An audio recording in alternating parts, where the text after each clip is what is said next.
Touch the button. Dude, you just gotta press it, man. Hit the button. Who's the button pressed? All right, Soccer, you ruin it every time, man. I know. Yeah, you killed it, bro. Overboard. I think we are good to go. What's going on, guys? Dealer here, back again with yet another RDX podcast. We've got a phenomenal show for you here today with a great panel, a particularly special panel today. Let me hit this mute button because I always forget. We've got a pretty special show here for you today, and special guests. We've also got a ton of great topics, a bunch of big developments over the past week, and unlike some people that may or may not watch the last video we put out, those of you that are here are going to know the full scoop, the full opinions, and what we actually said, and we can't wait to discuss it with you guys in the chat. We are awaiting Greenberg. He is going to be on the show, Aaron Greenberg, who is basically responsible for first-party games, and as you guys know, they've got a lot of first-party games now, right? So I plan on getting a lot of perspective from Greenberg when he gets here, for whatever window that he's allotted to be here. I plan on kind of getting the behind the scenes on one of the biggest acquisitions in the history of gaming. I plan on asking him about these, where these games are going. The stuff that a lot of you guys have been sending me behind the scenes. I've already got it and good to go. So hit the like button, hit the retweet, share it out for us. We do appreciate it. Maybe we'll get some answers. Maybe we won't. I don't know what he's allowed to say, but I told him beforehand. I'm going to ask him. And again, thanks for joining us. Cold Eastwood, thanks. Another show, buddy. How you been? Good. Thanks for having me on. I'm excited. It'll be good to talk to good old Aaron today and cover all this stuff. So thank you. Yes, it will be. D-Batch, buddy. How you doing? I'm good, man. I'm excited. Tomorrow I pick up my CX. Finally going to venture into the 2020 OLEDs. And I'm excited, man. What a show we have today, man. Aaron Greenberg. Oh my gosh, man. Are we going to pick his brain or what? Also, chat, I'm not going to keep repeating that Greenberg ain't here yet if he's not here yet, right? So he's going to drop in at some point before the midpoint of the show. I know that. So we're right around there. So just if you see somebody asking where he's at, let him know in the chat because we're not going to repeat it over and over and over. Hey, Bonds, how you been, buddy? I'm here, and I can't wait to get into all of this stuff and talk to Aaron as well. All right. You guys are some cordial motherfuckers today. Hey, Tim Dog, how you been, buddy? Well, thank you. Yeah. I'm happy to be here, ready to go. Got Big G and Aaron Greenberg. I'm all psyched up. Let's go. You threw up, didn't you? Hey, Zach, how you been? How you been, Zach? I'm doing good, man. Feeling good, feeling better, recovering. I just want to say thank you to everybody in the chat that sent me DMs after finding out I got messed up last weekend or weekend before that, whatever the hell it was. Thanks you guys for all the support. I'm doing good, recovering, a few more weeks out, and I'll be 100%. And unlike some other channels, hit that like button. We don't disable shit around here. Damn! I stabbed him, but he'll be okay. To the burn! Man, you're making fun of Steven Seagal's channel? He just started that. It's the way he runs like a little bitch. Man. Okay, well, chat, again, man. I know Ricari's in the Discord. Bill still was in the Discord. So, I don't know. I was thinking one of these guys might jump in, but we'll see. Again, Aaron is on his way. He'll be here before the first half of the show at some point, and I got a lot of good questions for him, guys. Thanks for rocking out with us. We got a lot of good topics. Did I get everybody? I got it right. Okay, let me get to the topics here and do some patron tier shout-outs, and then we can proceed. So I do want to give a big shout-out to Scout Trooper 74, KY Bob, Wakanda XNT, All Night, Goose 8402, DT Bag and Straw Hat Khalifa, Bad Boy Live, Assassin, Lupa, Alec Gamer 4, Frost Did That Shit, Tony Stark, RDX, Foreign Object, Gab Queez, Teo, John Blue, Vec Boss, Deviator X, Real Deal, Neil, Suicide King.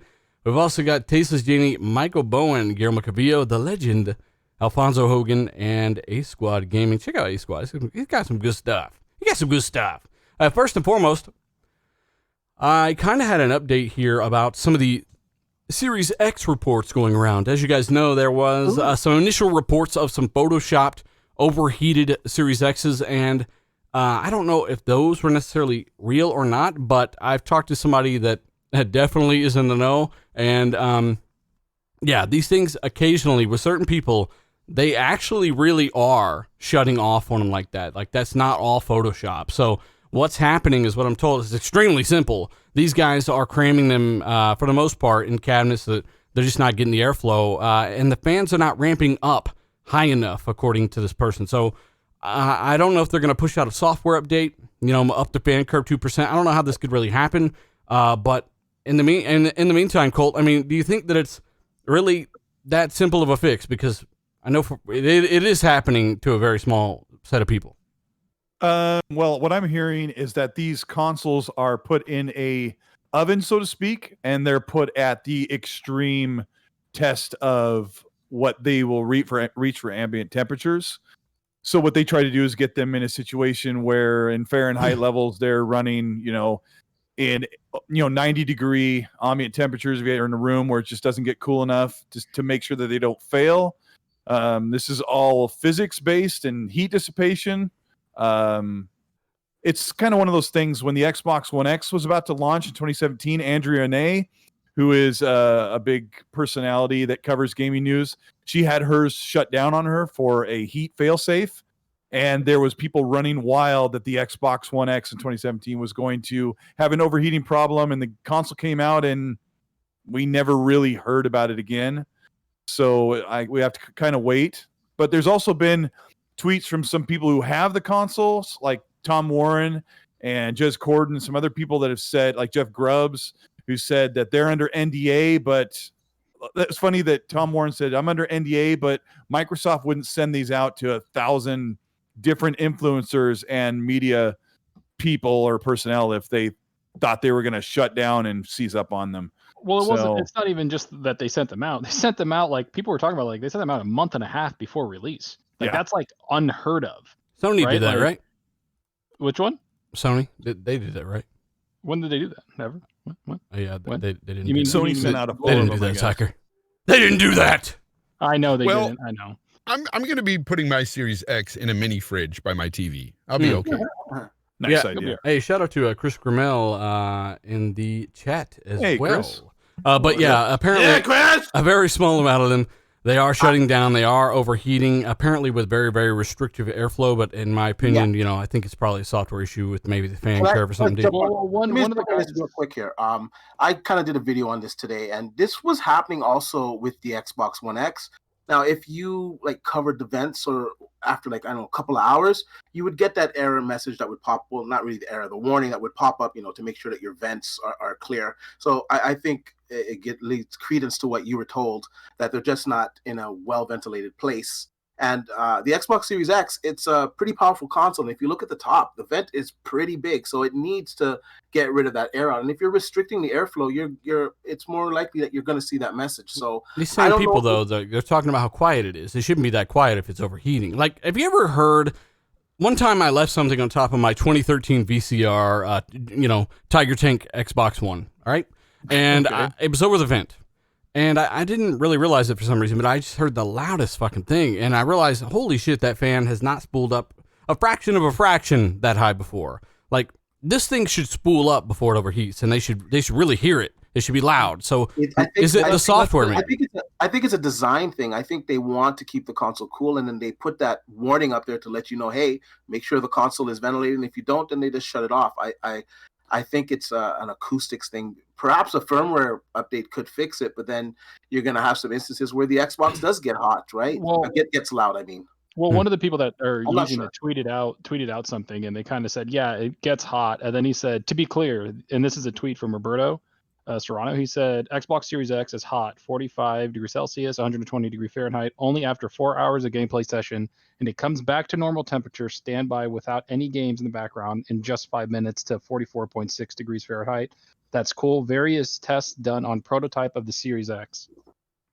So that's like people saying that it was hot, and then they said once they stop or whatever, they let it stand by or walk away, that it goes back to normal. Did they measure the fan noise? Is this thing ramping up like it should? That's my point. Is the fan curve proper? That the fan curve, what I've been reading is everybody's talked about how just quiet it is. That it's literally the quietest Xbox ever they've ever heard. So they need to spool that bitch up a little bit.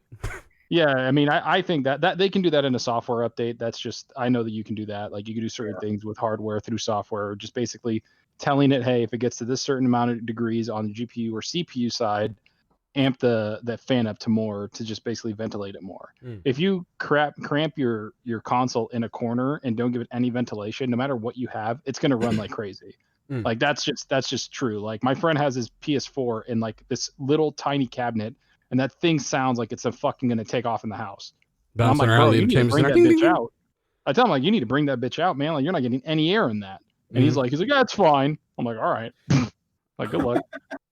Yeah, I don't know. Again, guys, if you're watching, I'll say it again. Greenberg, he's going to be here some point between now and the middle point of the show, and he'll drop in at some point, and we've got a lot of great questions for him. Again, he is excited to kind of talk and interact with the fans, and we do appreciate him for coming on. We're going to ask him about future game exclusivity. We're going to ask him, a lot of questions about the Bethesda thing and some stuff you guys want to know. So again, thank you for what you do. Hit the like button. We do appreciate it. But yeah, the overheating thing, I mean, it seems to be a very, very small amount of them. But again, if this thing's overheating, it should be spooling up. Right, Tim? You kind of want to give the final word on this, Tim? Well, me personally, I think this is just kind of what happens pre-launch. I don't have any red flags up yet.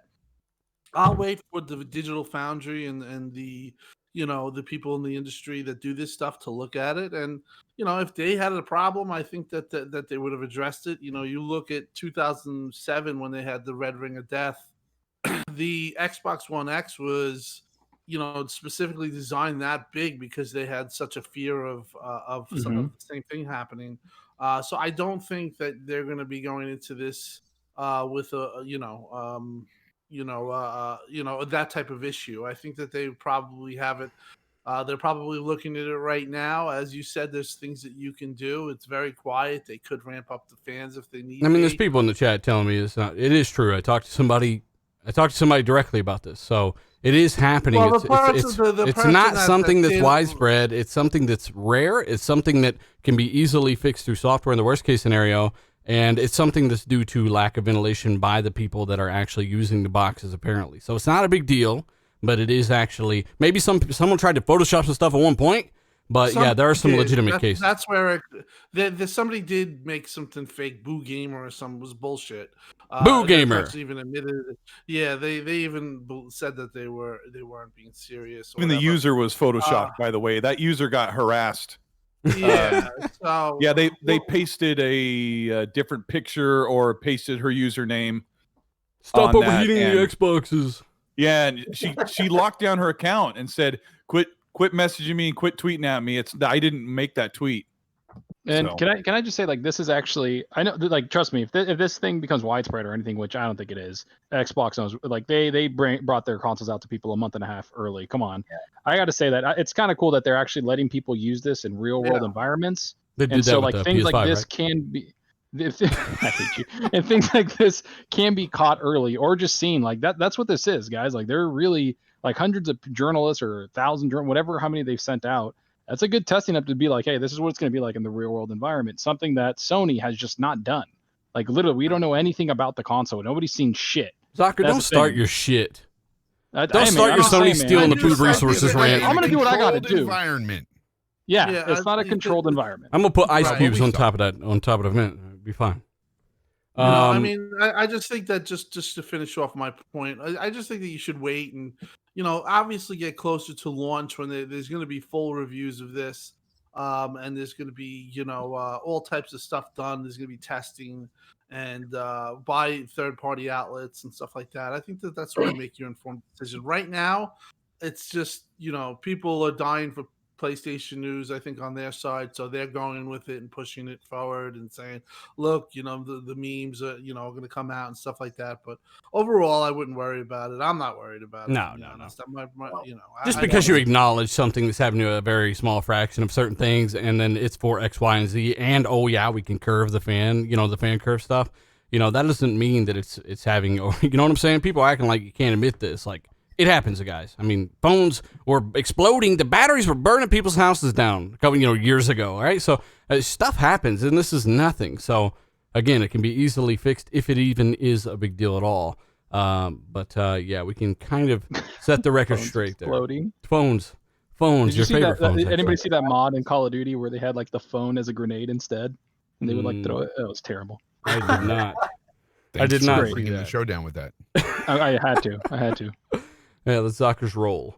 I want to give a shout out to Andy, by the way. He says, breaking news, Microsoft just announced they are acquiring Prestige Worldwide. He said, happy Tuesday, both. Yeah, okay. That's the Step Brothers joke, Zocker. Jeez, give us a time. Give us 5 years ago. Also, we've got Chaos Mike becoming a channel member. We've also got Info Aquasafe. He says, hey, guys. Finally, I can make it live. Colt is a fraud. Faxes is. We've also got Gamebred 2. Big show, big numbers, big money, big money. He says excited for today's show. Yes, Greenberg. He's going to be here. We've also got, let me go down and get some more of these. I'm going to try to get some of these here. We've got God's Geeks. He says, did any of you guys see the DRM screen supposedly from the PS5? I doubt it's real, but worth mentioning. Colt, did you see that? I haven't seen it. Did you see a little mouse pointer anywhere, perhaps? Oh gosh, that was what's going on with that? Explain that. One of the Japanese influencers put up gameplay of Godfall, and keen-eyed fanboys saw a mouse cursor on the gameplay in the far right bottom corner where the overlay of an anime character was put. And so they think that this game was being played on a PC and not an actual PS5 console. And they were throwing a big fit and trying to call out PlayStation for this. But I think it was an OBS or OBS style overlay or some software that he was using to have the anime character on there. And at one point, the mouse cursor popped up on his overlay, which was only taking up the bottom quarter of the screen. Is that like bending over and someone seeing you wearing a thong? I mean, it's happened. It's happened. No, people Chris are just Cornell freaking says out. it's not real. The DRM screen. There you go. Chris Cornell, the developer, has spoken. Yeah. I got some DMs saying that it was fake too. So I'll ask you a question about that in a second. Majestic Angel says greatest Xbox podcast in the world. Thank you so much, Tim. What do you mean? Why did they say? I guess it helped to have Chris in here right now. No, I mean, it's just I got DMs saying that this is obviously false. Bring it up to RDX, and I told them that I would. I got a couple of DMs about it. It's proven fake. I think it's already been proven fake, and the DRM screen one, at least what I'm talking about, not the cursor one. Whoever's out there making all those damn DRM screens in Photoshop, stop it! Yeah, so don't run with that. I think that obviously if Sony was going to do something that stupid, that they would have. They would never mess up. Hashtag generations. I don't think that they would do that. That's really that's sabotaging. Isn't there I think that DRM thing was like coming out of I think it's fake because of the Godfall, how you have to be online the entire time to play even just single player. Like you can't play the game offline at all. Well, who cares? I mean, there's that problem too, but people are trying to run with you have to have a PS Plus subscription to play it if you have to be always online. Oh. That's not how it works. Everybody can be online. It's just multiplayer. If you want to play multiplayer, competitive, or co-op, you have to have PS Plus. So everyone was running. The Xbox fans have been doing almost as much FUD as the PlayStation fans have been doing the past couple of weeks. People are on high alert. They're on high edge. Why are you betraying us, Cole? About to come out, huh? Why are you betraying everybody? Oh gosh, because I have to deal with it. I get the DMs like, fix this. I'm like, you know, it's what annoying. I mean? It's annoying. I saw a guy post a Leonardo DiCaprio picture like 18 times today. Right. Nice. Hey Tim, I was walking down the street, Tim, and I was there was a guy. He was in I think it was a mailman, and he looked over at me and he said the same thing you guys said last time you told this joke. He told me Xbox bought Bethesda. Is that true? Did you guys hear about that? Well, we're gonna ask Aaron Greenberg some questions about that when he gets here. I heard actually Sony's looking at Bethesda. Oh yeah, that's right. Console war over. Hey, LSSJT says you guys have actually convinced me to purchase the Xbox Series X as my first Xbox alongside a PS5. Thanks and keep up the good work and credibility. Thank you so much, sir. And unfortunately, we don't get paid for that that particular purchase. But that's funny. I'm glad that you decided to pick it up and enjoy gaming. Play all your third parties there. We've also got Nano Polymath. He says the only the only hotness is RDX. Shout out to you, brother. We do appreciate it. So again, I can kind of bounce back here. One of you guys I don't know if Greenberg joined the Discord at all. When you guys can I probably haven't check, heard. but basically, Colt, here's something. You remember when Randy Pitchford was on Twitter telling everybody that Gosh. he didn't think that, I don't know. Shout out to Randy's USB drive. I'm just saying he didn't think that he could that he could cram Godfall. I don't know why. He didn't think he had to cram down. He right? He said two things that we have to cover. Go ahead. He said that that Godfall's not coming to Xbox because he's not quite sure if the Series S can run Godfall. Wow. But before that, he said Phil Spencer shared the most powerful console, and Randy Pitchford said, aren't we at diminishing returns with Moore's Law? And like, what's the point of all that power if we're not going to see it in games? Now, what Dealer brought up is he's saying, I've seen the Xbox Series X and the PS5, and next generation is going to be, and the S, obviously. Next generation is going to be the leap like we haven't seen since 2D to 3D. But like 2 months ago, he was saying, isn't Moore's Law dead? And you're over here, Phil Spencer, you're bragging about called the power it the of biggest Xbox. generational leap ever. Yeah, but 2 months ago he was saying Moore's Law is dead and there's diminishing returns. Why have all that power? But how's he going to fit a little Godfall to a little Series S? How's he going to cram it in there? Because I know, looking at the specs for the Series S, that Godfall would run at 1080p 60 and look and feel great if you wanted it on your platform. I could tell just looking at the game. Mm-hmm. You saying that game looks like trash, Fonz? What are you saying right there? Game Pretty Genie much. 2060 I'm picking up a little sneak diss. Yeah. Oh, yeah. You're picking up when I'm giving out. Okay. Well, I like that. Stupid. I like that. Okay. Yeah, we're weird guys.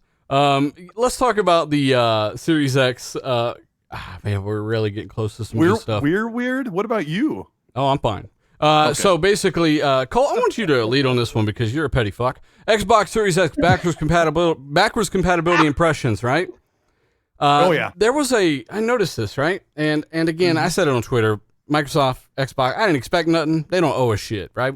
They don't owe us anything when it comes to our system. Nothing. They do, certain things, which is great. But at the end of the day, this has nothing to do with the fact that we don't currently have an X, right?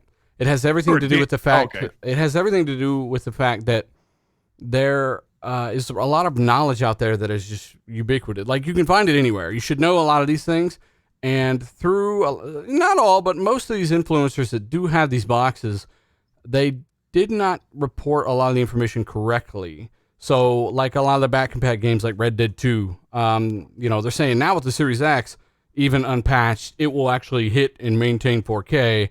When the game was already native 4K and didn't scale according to Digital Foundry, right? So on the X, right? So before. Yeah. There's just a lot of carelessness, I guess, and they didn't really test a lot of the performance modes that this box would have really helped, even though you're not really getting like the equivalent of a native ported game, because when you're playing an Xbox One game, the emulator makes the box think that it is an Xbox One. You don't inherently get all the performance out of it that way. And it still picks up a lot of extra headroom there. What is it, D? How much more? 70% more performance on average or something? Yeah. He's back there in the back doing his taxes. No, I said yeah. Yeah, so 70%. I saw people do videos about how the Series X was playing these back combat games awfully. Like they were complaining about the frame dips in like Sekiro and stuff. And I'm like, really, guys? Don't you understand that this is just the raw hardware horsepower doing this? This is not optimized whatsoever. Yeah, and that's where rumor came I don't from. know if we're going to get into that. I mean, a console can't just boost your games with all that power in them, boost old games, because all console games are basically locked the way they are. They're locked for that old hardware, unless they have something dynamic in them, which isn't a whole lot of games. But the gripe here was that they sent these consoles for early preview to influencers who aren't really knowledgeable or privy to what's going on or what has gone on with back compat in the past. So like one of the influencers was showing Rise of the Tomb Raider, because Dealer talked about Red Dead 2. He showed Rise of the Tomb Raider running at the native 4K mode, or what do they call it, resolution mode. And he said, thanks to the power of the Xbox Series X, it's able to hold native 4K much more often. I'm like, well, I mean, we've known this for 3 years, that the resolution mode of Rise of the Tomb Raider just stays at native 4K. at the cost of 30 frames and slightly more impressive looking lighting and graphics. We've known that for a long time. This guy didn't even test the game in performance mode, where it runs anywhere from 42 to 60 frames across the different worlds and areas. Yeah. Like, he should have known there's a performance mode. He even talked about performance mode in other games, but it was pretty clear that, and here's where dealer kind of like put my feet back on the ground. I'm like, if they send this to someone who understands what Back and Pat has done and will do and can do under these conditions, like you to get a better, more informative video. But dealer reminded me that they sent this to people with big numbers to get a lot of eyes and just a lot of views on the console early to get them to show it. So they're not really worried about what kind of information they're sharing as far as accuracy, and that's up to Digital Foundry and those kind of sites. And I think, and not to interrupt, but I think that's part of the problem. You had a lot of Sony fanboys, and they were really causing a lot of people numerous DMs about this, saying that there's only 500 playable BC games, and that was because the casuals were doing the previews, right? And one of the there was a video done on it, and the person misspoke. They basically meant to say 500 BC, 360, and Xbox games, but they made it sound like it was the whole entire suite of games that you're going to get. And of course, Sony fanboys took the clip. They went with it, even when corrected to show that it was thousands of games, and said numerous times, just recently said by Aaron Greenberg, his latest blog post, that it's going to be thousands of games playable. They went with 500 games, and you would be surprised how many people went with that. You look at the likes of those people that were basically lying, or they're taking a lie, or they're taking misinformation and pushing it as actual information. And you're talking about 1,000 people liking it, and numerous retweets, and people talking about Xbox fans taking L's, and the whole thing is wrong. And that's why you have to kind of have people, and I think this is in the gaming industry. This happens a lot. You have to have people. Hang on, Tim. They said Xbox fans are taking L's because they were too dumb to know that they didn't get the right information. Is that what you're saying? Yeah. So they pulled the L out, and they pulled the L out, and it flew back and smacked them in the back of the head. And I'm on top of the mic. Oh my god! There you go. Good. That's too much, Tim. Down. So that's interesting. Well, no, it's just how the information gets going. This stuff is sensitive information sometimes to them, so they should, honestly, the gaming industry itself should take themselves more seriously and know this stuff. I mean, when you have people saying, "I'm going to take a bathroom break during the Halo reveal because they don't like Halo," and you're on a big show with Jeff Keighley, that doesn't send the right message. You got to have people that are real serious about it. Let me say something else. Somebody in the chat said, "Who cares about Back and Pat games or old games? I'm here to get new games." I'll correct you and say millions of people care about old games. And I'll tell you another reason why.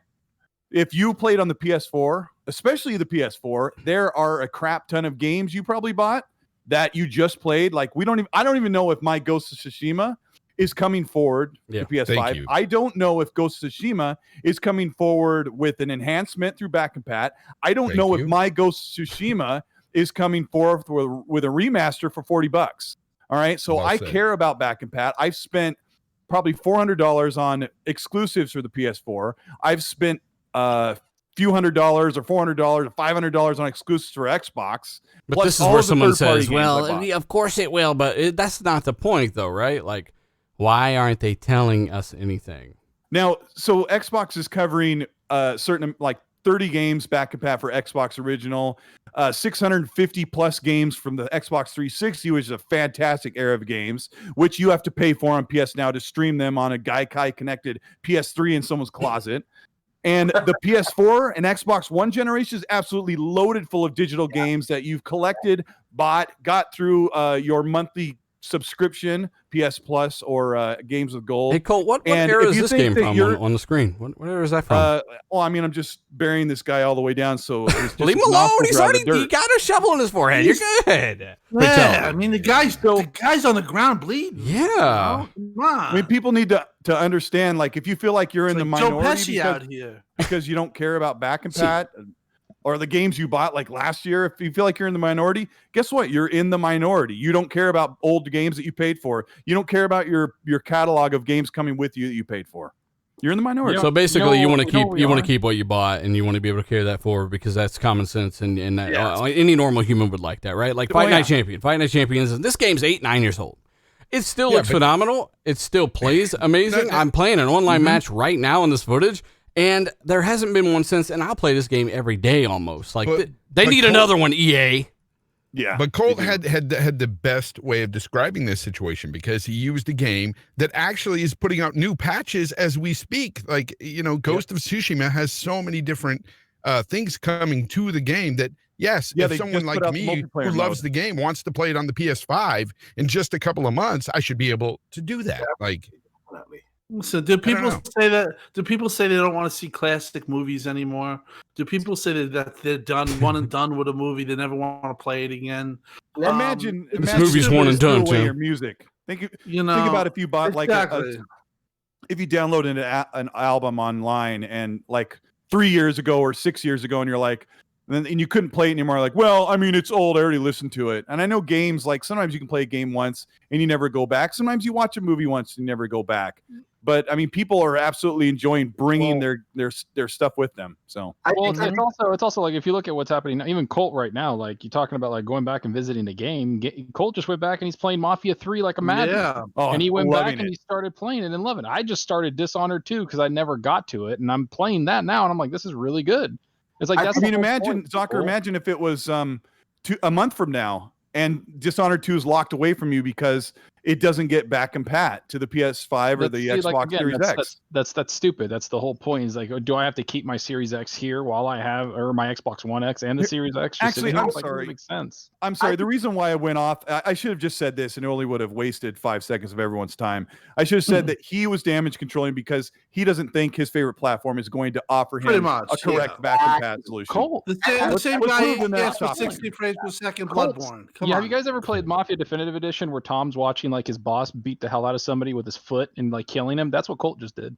No, he just killed him. Why y'all attacking? Why y'all attacking everybody? You got Raiden in the chat saying, "Finish him!" Shout out to Raiden. Shout out to Raiden. But again, I mean, it's really simple. Like, do you want to keep your old games? Yes. Do you want to know if Last of Us 2 is going to come forward? Probably not. But some people will, and I think it's okay to want your purchases to come forward. They should, and I don't think that should get worse anytime soon. Let me check this Discord real quick. Again, we are waiting. You'll hear him jump in, dealer. Remember, I will probably. I'll tell you, I'm watching it. I got it up. Don't worry. So, yeah. Jesus, chat. You see how they're acting? I'm just trying to check for my boy Aaron. Aaron's stopping by. He's going with dealer. Greenberg going to be on the show. Going to ask him some good questions if you didn't know. My phone, just in case. And it's getting close, guys. Just in case. Of course, if you haven't already, guys, hit the like button. We do have already almost 4,000. We got 3,800 people watching live. Hit the like button, share it out for us. We do appreciate it, guys. Subscribe, all that good stuff. Greenberg dropping in. We'll be asking him about Bethesda exclusivity. I told him beforehand I'm going to ask him all this stuff. Again, they didn't say no. They didn't give me any crazy guidelines. Like Xbox is trying to be pretty transparent now. I don't know what his answer is going to be. Well, we're going to find out. We're going to go through that and hold hands.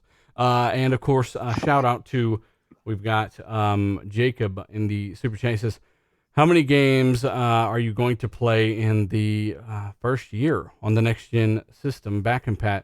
Well, I mean, it depends, man. Valhalla is going to take up a lot of time. Fight Night is going to always be there. Listen, I got like a bunch of games in my head, like Watch Dogs Legion, Valhalla, Cyberpunk. Like I'm already like Far Cry 6. There's a bunch of games that are going to be ready in the next year that we're just going to be sitting here. And how much more do you need besides Valhalla and Cyberpunk? Jeez. And having the next generation console too, it kind of gives you an incentive to play those backwards compatibility. 60 frames per second, man. As I want to see some of those games running at 60 frames per second that I had to neglect this generation because I just can't stand 30 frames per second. You're not allowed to talk about technology. You have to only talk about games because anyone can talk about games. Wait, isn't games technology? Yes. What about a game about technology? Paradox. I'm just saying everyone wants every show to be the same, but if we didn't talk about the shit we talked about, who else would? Right? I'm in like this like weird like middle ground where I don't want to play like Watch Dogs Legion when it releases right away because I want to play it on the Series X. Like I'm in this thing where I'm like, I just want the new piece of hardware and see what's up. Yeah. Like that, like I don't want to play any of the new games at all, like until I get the Series X in my hands. And Zonker and I are going to go climb into a window at the factory and grab a couple of them. So we are. You guys want to pick join me us? one up too. We're going to be one of those memes in like a security footage, just seeing us fall on our face as we're climbing through. I'll leave 2 Xbox One X's taped together in place so we're not stealing them. By the way, went to Taco Bell, tried to win one, didn't win. Oh wow, that's a recurring theme for you and most people. Jaylene, by the way, Jaylene Peeler. I don't know how to pronounce that. Shout out to you, buddy. We've also got Indentured Gamer. He says, "Hey guys, love the show. Do you know why Xbox actually the pre-orders are kind of Latin American pre-orders? You know what's going on there? Anybody know what's going on there? They're breaking fucking records. Is what's going on. They're breaking records. They don't have enough. But they postponed the pre-orders. They just don't have them.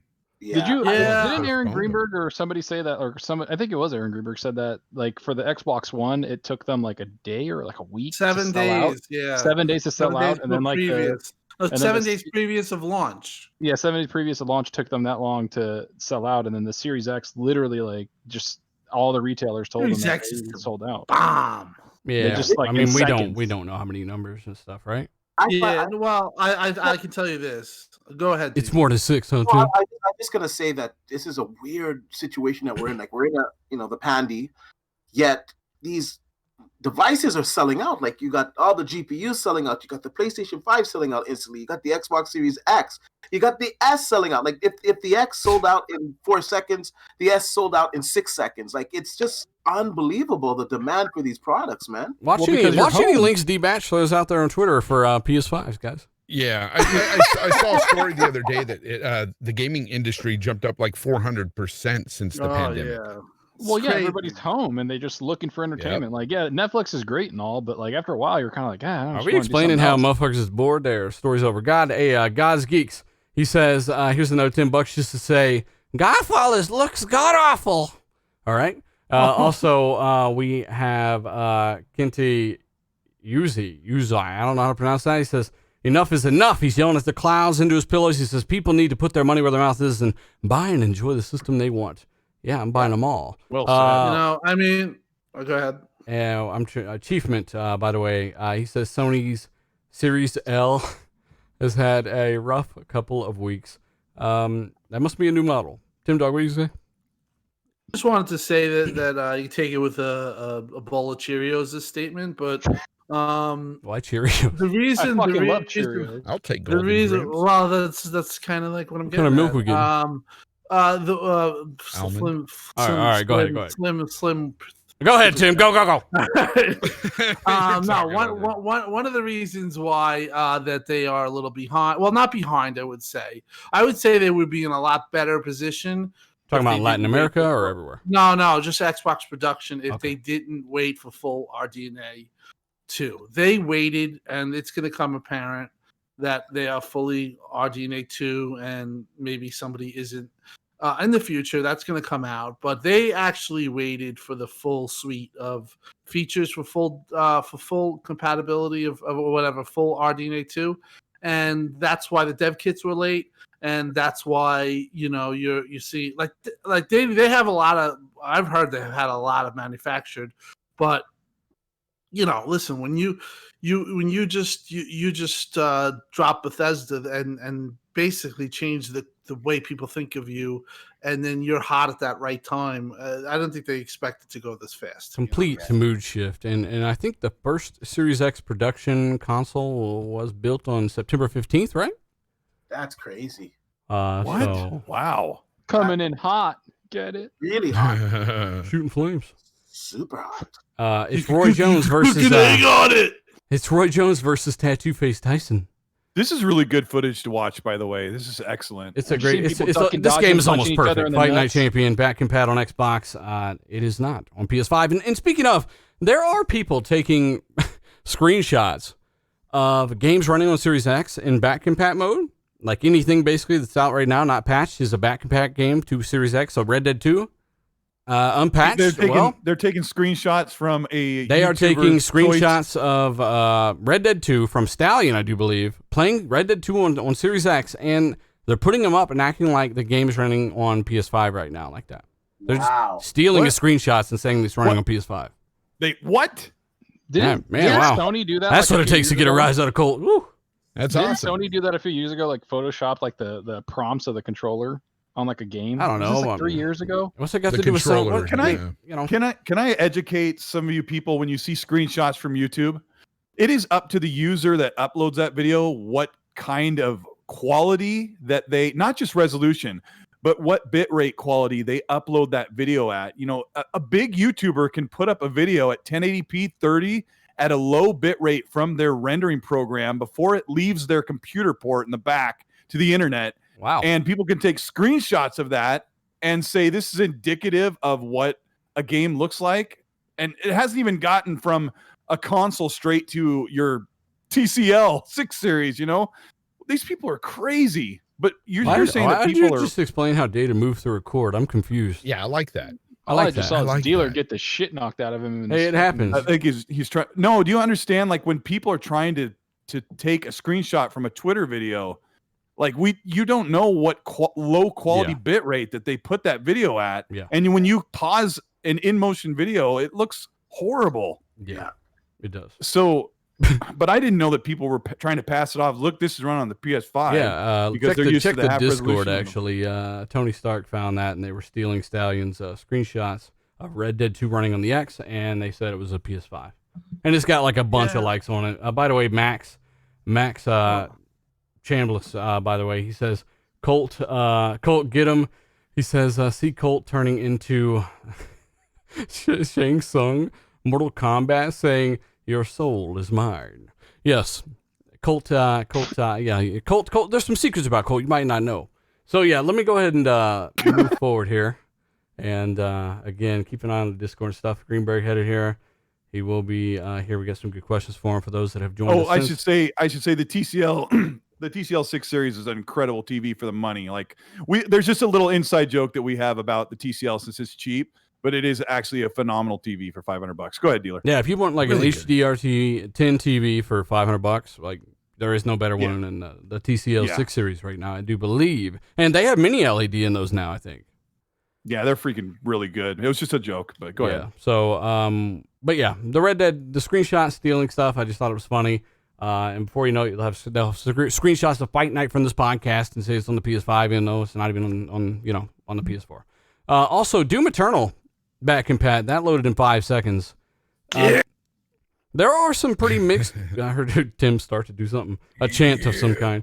Yeah, there are some pretty mixed results, Zalker. I mean, I saw the same game load a differential of 50 seconds one time on 2 different boxes, and I don't know if it's because it's not tuned for velocity. We know that Microsoft had confirmed that games load faster when they're tuned for velocity, which is the architecture they need to run on off the SSD to be next gen.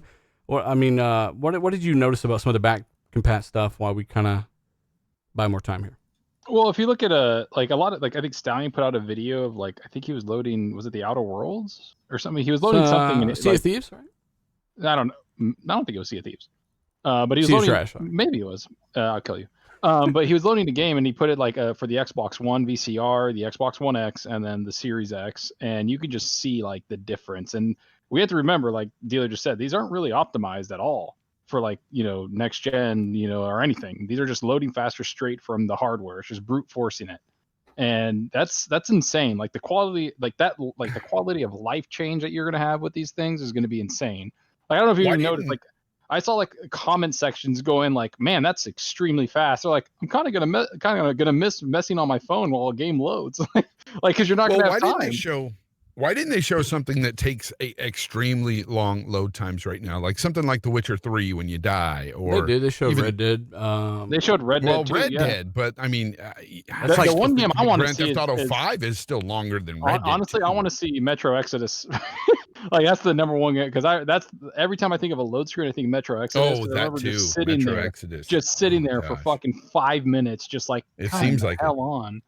It's it's forever. I don't know. Red Dead 2 is 2 minutes on the X, and Metro's close. Yeah. Grand Theft Auto on the X, I think they shaved I think it's like 30 or 40 seconds, right, or something. I don't think it's even close, bro. Even so. Mafia Definitive Edition has, like, if you die or something, like, you sit there for a good minute. Like, you're just sitting there waiting. I can't. That's just gonna be so awesome once those are gone. I want to see what they're gonna be like on next gen games, like Cyberpunk, whatever, when it's optimized, and all those other games. I want to see how long it's gonna take to load those.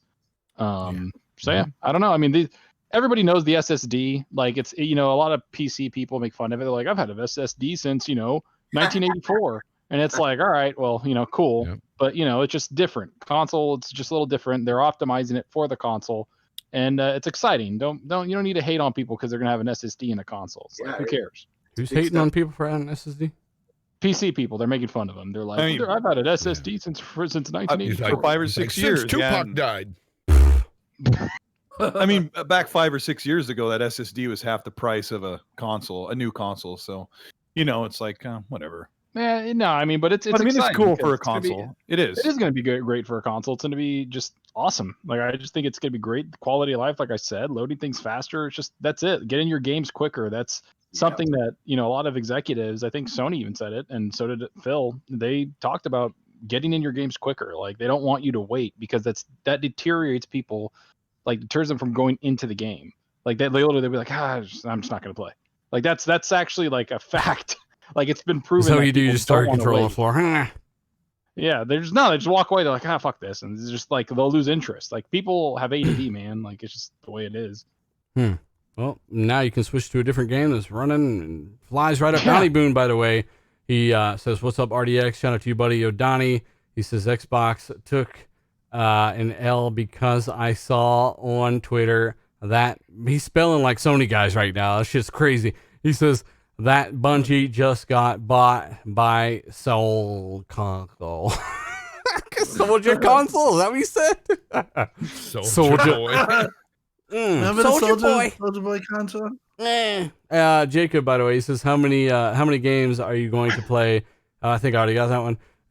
We got another one by a different Jacob, actually. He says, I love the show. I think it is important to point out that Microsoft is giving you free next-gen updates and current-gen games. Yeah, that is something, man, because, again, we can talk about Spider-Man for a few minutes. Great. Because, Do we have to? I mean, we can, but we're also trying to wait for Greenberg to get in here before we start getting into the really good stuff. But basically, yeah, Sony is charging you for the Spider-Man 1 remake on PS4. I'm pretty sure the original one is going to be back compat, and Microsoft are not doing that kind of stuff. They did Digital Foundry. This is something worth talking about real quick, Colton D especially. RTX 2060 Super Power, which is 2070 power, confirmed by Digital Foundry, is most likely the card that PS5 will match up with. It's even got the same exact amount of bandwidth and the memory. D, what were your thoughts when you heard that? Honestly, tell you, real talk, my first thought is, oh shoot, I gotta make a video, and I was like, I gotta make a video. I was like, that video is gonna get downvoted to hell. These guys are gonna really hate and say I'm hating, but you know what? We said it from the beginning. There's going to be a difference in power between these consoles. The Xbox Series X is not only more powerful in terms of teraflops and slightly better CPU, but also it's got features that are confirmed for it that aren't confirmed on the PlayStation 5, like Tim was alluding to earlier. They waited for the full RDNA 2 stack for their GPU, and then they went ahead. It doesn't look like Sony did that, because up to this day, and their console is launching in just a little over a month, they haven't confirmed any of these missing features. And the Xbox Series X has revealed, some of the ray tracing stuff from the hot chips. So it just has more power. So it is what it is. And like Digital Foundry, like, they put it down. They said that the Xbox Series X, they said this early on too, that it's comparable to a 2080 Super. And now they've come out and said that the PlayStation 5 is more on par with a 2060 Super. So, there's a regular ass 2070, basically. Yeah. So there's gonna be a difference in power. You're gonna see a difference in the games. Like, I was talking to you, off camera or whatever, off the podcast about this. And I looked at some of the ray tracing capability. Like I looked at the stuff at Spider-Man. Like I just don't go into detail in videos and that stuff. I leave that stuff for Digital Foundry because there's just too many trolls. But I noticed that the resolution in their ray tracing, even in Gran Turismo, and I think even Digital Foundry noted that in Gran Turismo, that the resolution of the reflection was lower. Now I also saw some footage of Devil May Cry running ray tracing on the PlayStation 5, and once again, when I looked at the reflections, the ray tracing was decent. I'm not gonna say it was bad; it was decent, but the resolution of those reflections were lower. And I think that's an area where the Xbox Series X is going to shine. You're going to notice that the ray tracing is better, and that the resolution within the ray tracing reflections is higher. And I think it's going to scale across the board with all their games. And even if they run, let's say, because again, we're pretty confident Series X will have better ray tracing. But even let's say the performance isn't as bad when they're running ray tracing compared to PS5. I mean, so far, Spider-Man, it only does ray tracing at 30 FPS, and that's something that, I would hate that to compromise on that. Maybe something a little bit more powerful you could do, higher frame rate plus the ray tracing. You just never know. So I guess ultimately time will tell, but it was cool to kind of get a GPU out of Digital Foundry. And, I literally called this in a video over a year ago. That's exactly what I thought it would be. I didn't think Series X would be as powerful as it is. This thing on top of all the features it's got with RDNA 2, I know that it's a powerful, it's a powerful box, and it was hot. It was white hot. We are waiting on Greenberg, by the way, Chad. He's gonna make me a liar here. I said for the first half of the show, so he's gonna be here at some point. I just sent them a direct link. You want me to text him? You can. It's up to you. Confirm dealer's a liar. Yeah. So yeah, I mean, it was cool to get a GPU out of them, and they did say they thought it was 2060 Super based on the performance, and the ray tracing capability did look a lot better on the 2060 from what I could tell as well. But I also you can keep ray tracing. Give me frames. Yeah, give me frames. Well, I want the option for both. So give me the option if I want the frames, if I want the ray tracing. I think the option is the best choice. But Stop being logical. It was really surprising though to see the regular suspects when this was announced that the PlayStation 5 is on par with the 2060 Super. I didn't really hear anybody talk about it. They kind of wanted to sweep that under the rug. Well, they thought this was 13 teraflops for like 8 months. Yeah, like it is what it is. This generation, Xbox has the power crown, and I'm so happy that they purchased Bethesda. Now that narrative that they don't have games is out the window, and sky's the limit for Xbox. I think they're going to do really good this generation. I'm not going to say they're going to win or who's going to lose, but I can tell you this much: it's not going to be a repeat of this generation where there was an onslaught. They're going to be very competitive, and I think it's good for gamers. I think we're going to get some good shit. Hey, I'm correct still me if in I'm shock. wrong. Correct me if I'm wrong, but somebody was asking in the chat, and I think it's true. I think that the Spider-Man enhancements are at 60 frames with the ray tracing, right? No. I think he's coming. So just so you know. Oh, I didn't know that. Yeah, the ray tracing is tied to 30 FPS. Yeah. Oh, so there you have it. And again, like I had people look at my last video's title. I literally used a quote from Digital Foundry's videos, but the majority of my title, and motherfuckers didn't even watch it. All I did was say nice shit about the way the game looked, and I still think it's impressive. You got ray tracing in an open world game. I would like to have it at double the frame rate and all that, but it didn't happen. And ultimately, they went into detail, and I gave my thoughts on it, and people didn't. Did some they talk guy, about say what? Did they talk about the missing shadows here and there? Or Yeah, they did. They talked about how in the RT reflections, the creative vision, that the game looked better with less detail and shadows and people and leaves, and it looked better. And it was the artist's creative vision to do that, and that's better. A lot of people, a lot of cars too. Yeah, the streets look better. Aaron's here. He's in open voice chat. Aaron. Yeah, I've got. Yeah, I see him. Hang on, Rubes is in here too. Let me do this real quick. Yeah, Rubes, are you coming in, Rubes? Hang on, let me get you guys a roll here. Jeff Rubenstein's out there. RDX Live. Push Zucker out of here. Get Zucker I out saw of here. Rubes. I'm like, who the? All right. I know. I was like, who's this fan berating? And he's looking at Zucker and like, berating this guy. Aaron Greenberg. I thought it was some. That's what I thought. I was like, He's not ready yet. He's putting his Dockers on. All right. Both of you guys should be able to just jump in here, or Rubes, if you're interested. Somebody just jump in there maybe and tell them what to do. You Hey, just It's happened drag before. dealer. You can literally grab their name and drag it down to RDX Live. oh my god, that's amazing. I'm like, There you go. oh There wow, you go. come here. Just drag them in. Hey, can you guys hear us? They're like in the middle of doing some kind of secret deal. You guys hear me? This is Aaron. Aaron, Yes, There you go. Captain America. Yeah. Oh my gosh.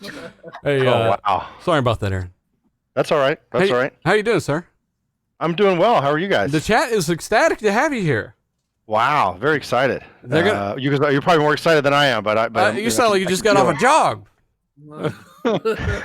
Hey, Aaron, I got off a jog of meetings all day. But yeah, That's the life. is Jeff joining us too, or is he just here to look cool? I think he's listening in case I say anything wrong. Okay. So, So he's just gonna smack. You literally have a babysitter. yeah, Jeff there's can't a stop there's you a now. We There's love an- you, Jeff. Jeff, small implant that he can shock me if I say anything incorrect. Jeff, you so. know that you can trust me mostly. When Mostly. hey, honestly though, Aaron, thanks for joining us, guys. Chat, Yeah. give Aaron a thumbs up in the chat. You've seen Aaron in the chat several times, and again, this don't happen a lot. I like to brag on Microsoft executives and these guys for interacting and doing what they do because they don't got to do it. They do it anyway. So give them a thumbs up, say what's up. And Aaron, I'll just jump right in, man. I want some perspective, kind of like behind the scenes stuff on what you were thinking with this, the Bethesda deal going down. One of the biggest things in the history of gaming, if not the biggest acquisition. What were your thoughts? Knowing what was about to happen, you weren't allowed to tell nobody. You could say nothing.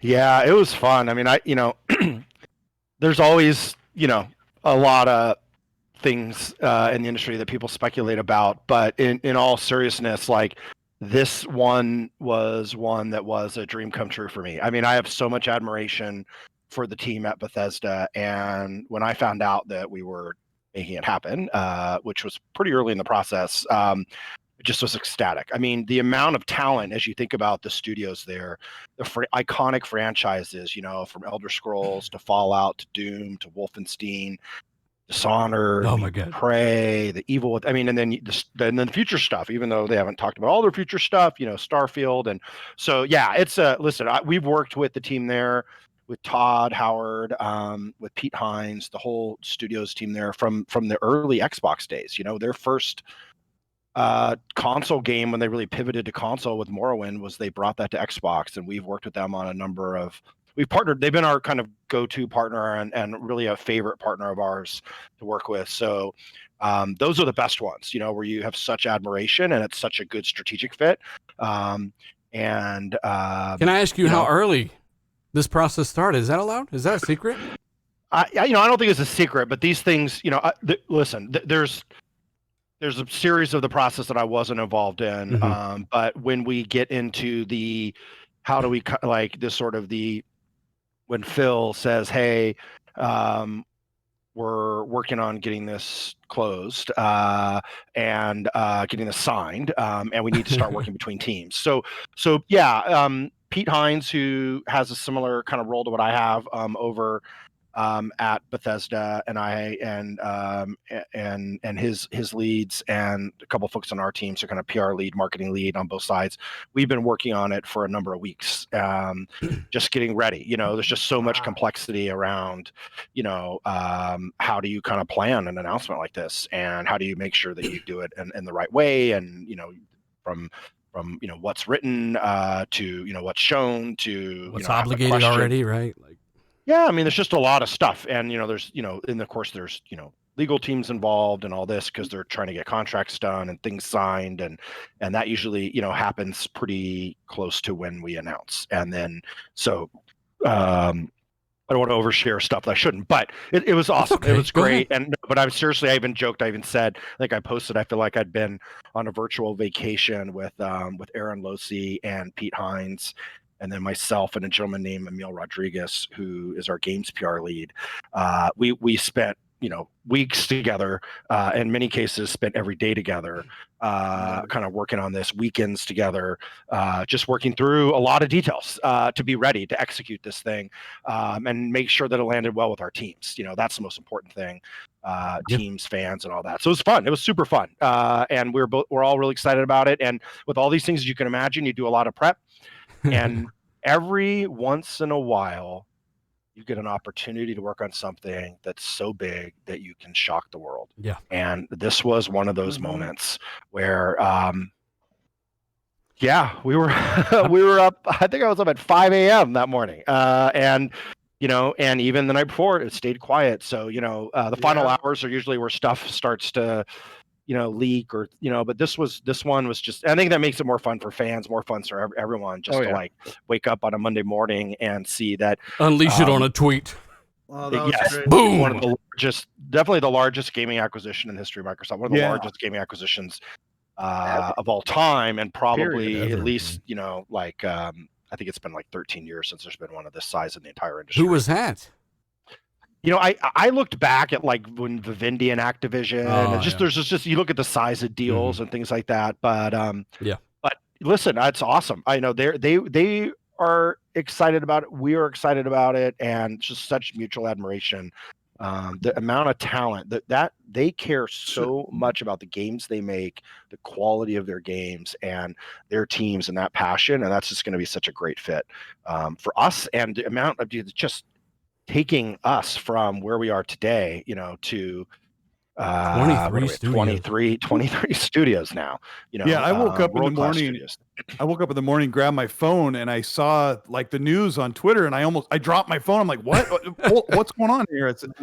What's going on? Did Bethesda just sign on to start putting games in Game Pass? What happened? Like, are they just going to bring some stuff early to Game Pass or the back catalog? What is this? And I started looking. I found the official tweet, and I was blown away. And I just had to wonder, what does this mean for the future of games that are going to be from Xbox and on the platform? Yeah. Well, everybody has a lot of questions about that. Yeah, sure. Yeah, and a lot of them we can't answer right now, and you guys can probably appreciate that. What it means is, listen, like, I think you've seen a pretty steady commitment, and Phil made this clear a number of years ago about growing our content creative teams. And, we went from 7 to 15 in, I think, less than a 2-year time. And we added, just some world-class talent. If you think about Obsidian, or you think about Ninja Theory, or you think about and that's been exciting. And, I think the team has had a lot of success, even back to the Minecraft acquisition, with, those things going so well for the games business, and that being great for our partners, being great for gaming, being great for our fans and our community. So I think that's earned us a lot of, permission to take some bigger swings, and this was obviously the biggest swing we've ever taken, and it's such a great fit. So it's really excited. I think we've sort of said this is a big bet, a big win for Game Pass members, a big win for Xbox fans, and obviously they have a number of titles in Game Pass, but they'll be supporting our ecosystem in a bigger way going forward, and just super excited. So basically, you're proving yourself with a Minecraft acquisition that you could be trusted with valuable assets and grow them. And then basically they're like, okay, well, I guess your green light, go ahead and grab Fallout. It's cool. And basically, Sorry, go ahead. I was just going to double down and just. Because I let Rubes know before, you're saying that you guys can't really confirm anything today regarding, because Matt Booty came out and said, hey, Outer Worlds 2, it's going to be an Xbox only. Fans really appreciated knowing certain things. Not that it's a big deal, but just because they want to know, right? You're saying that today you can or cannot say anything about that at all.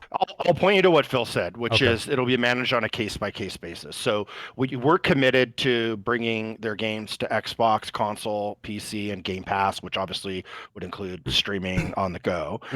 So that's a huge win for fans. Win for fans. So think of them like how we bring our first-party games today from Xbox Game Studios into Game Pass, and that commitment. That's so like it is today. Have their biggest franchises show up there, but the other platforms and future titles is more of a case by case basis, and so that's. And you guys have got to honor the deals you've already made, et cetera, and all that stuff. Yeah, there's some deals out there. Of course, they will be honored, and we don't want to, anyway, we want to definitely bring their titles to Xbox fans as soon as we can. And I think, listen, Doom Eternal just launched on Game Pass. What a huge fantastic game too. So amazing absolutely game. Fantastic game. So really excited to bring more of those types of games to our fans, but still letting Bethesda also operate and do what they do at quality. And they not only are they a developer, but they're also a publisher. Bethesda Softworks, makes Doom, but they publish that. So they, unlike when we've made acquisitions like with Obsidian, they actually have a publishing team of people and great marketers and great sales folks and great folks that do the publishing side. And we need those folks too. So that's just, kind of an awesome part of this is it grows us beyond just creative teams, but also grows us with the capabilities on their publishing side. And these big IP can maintain like their original development cycles, like to make these games of quality, like you said, right? Like they're unaffected. They can build the games they want to build at the scale they want to build them at. Is that something you guys kind of plan on letting them do?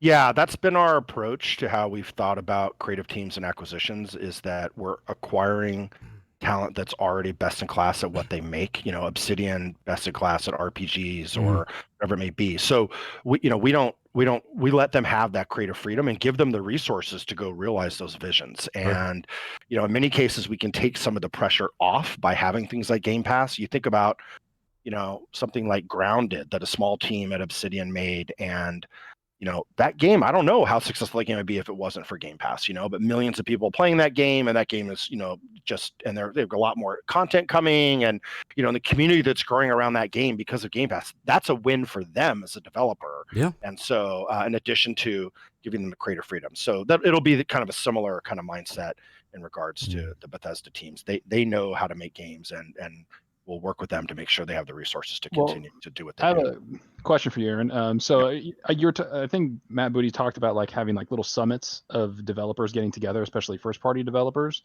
Yeah. Since the acquisition went through, or even before, have some of like Obsidian Entertainment worked with Bethesda, right? Because if you look at Avowed, it has a lot of, it looks like a Skyrim type of game or something like, like they love making those massive big RPGs. Have you seen any like id Software and 343 or any of those, developers working together or excited to work together to build something even more impressive for Xbox fans? Yeah, there's a lot of excitement around that. It's a great question. So a couple things on that. So first, we have signed the agreement to acquire them, but the deal hasn't officially closed. So we're in this kind of like diligence period. So we have to get a lot of approvals and stuff. So they operate the way they kind of operate as the same company they are today until the deal is fully closed. So I just want to respect. So there's a lot of stuff that we just can't do. We can't have any sort of undue influence and stuff like that while they're in this period. But if you think about, and I will say, oh my God, the id Tech, id Engine, like, one of the best engines in the world for FPS. And, that you think about. You guys own all that stuff. Wolfenstein, so great. Absolutely. Yes. So, all the franchises, but also some really cool tech there.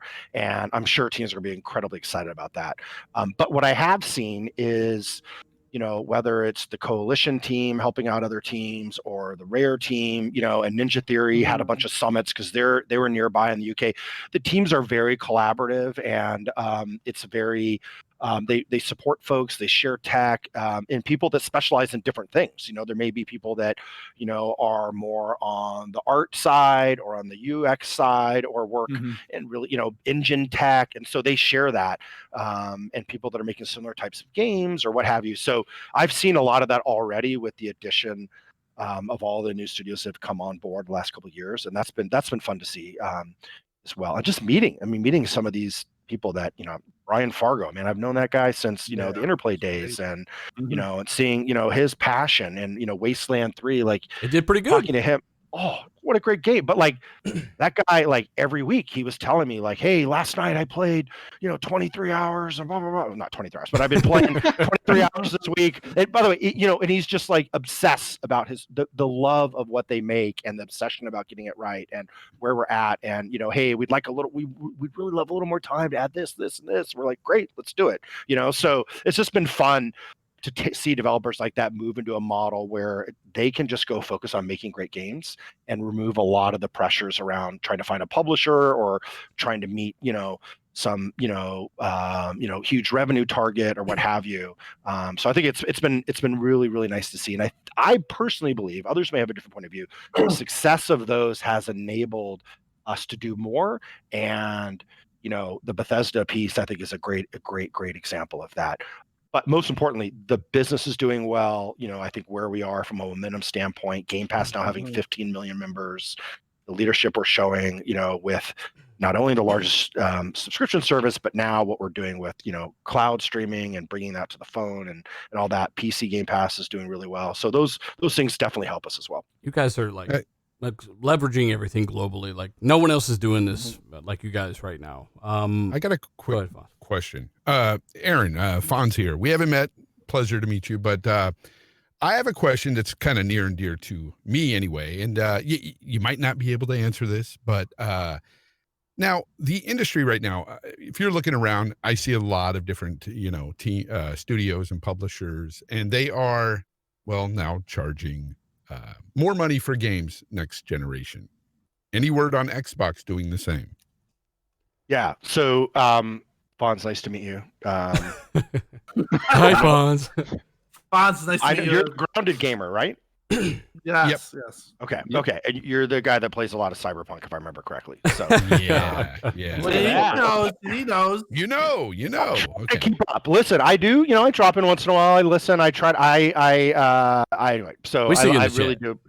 I appreciate what you guys do. So I think what you've seen from us is we want to put gamers first. Our commitment has been how we've approached this whole generation is all your gaming accessories work. We're not going to make you pay again for next gen versions of our games. We're doing smart delivery. So we've tried to be fan first in every way that we can. Gaming pricing is like super complex thing to answer because the old days, every game launched at one price and that was it, right? But we launched, I think Ori Will of the Wisps is like $30 right now, and Gears Tactics is a new title launching this holiday. It's launching at 60, so it really a State of Decay 2 launched at 40. So there's not like a simple answer to that, except to say that, Tactics were launching at 60. I think what you've seen across the industry with a couple notable exceptions is that most people, what I'm seeing right now, Assassin's Creed Valhalla is at 60 for standard. Cyberpunk. Cyberpunk, Dirt 5. So I'm not seeing it. Now there are some exceptions of titles where we've seen, particularly for sports games, where they're coming out. They're coming out in advance, they're coming out in advance of the next generation, and because they don't have smart delivery, they're including the Gen 9 version and charging you more. So it's a little bit complex there. It's a different approach, and they obviously have a right to do whatever they want to do with their products and their pricing.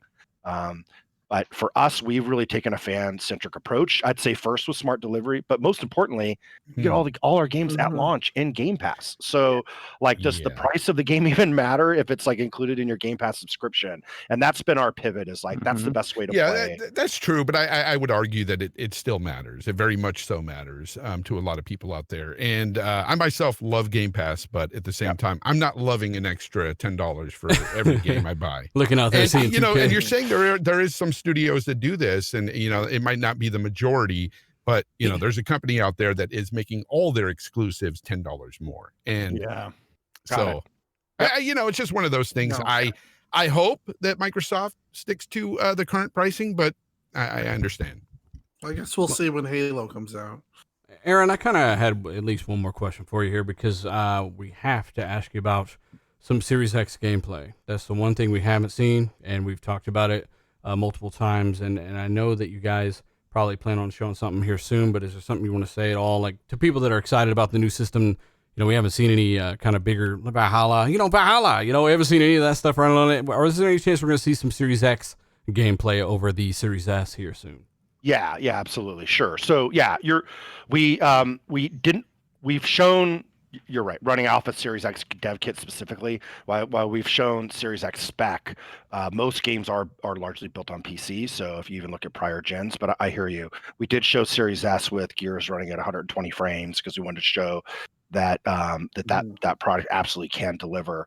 And you're gonna see more of the Series X gameplay as we get closer to launch. So I think you'll see some more stuff later this month.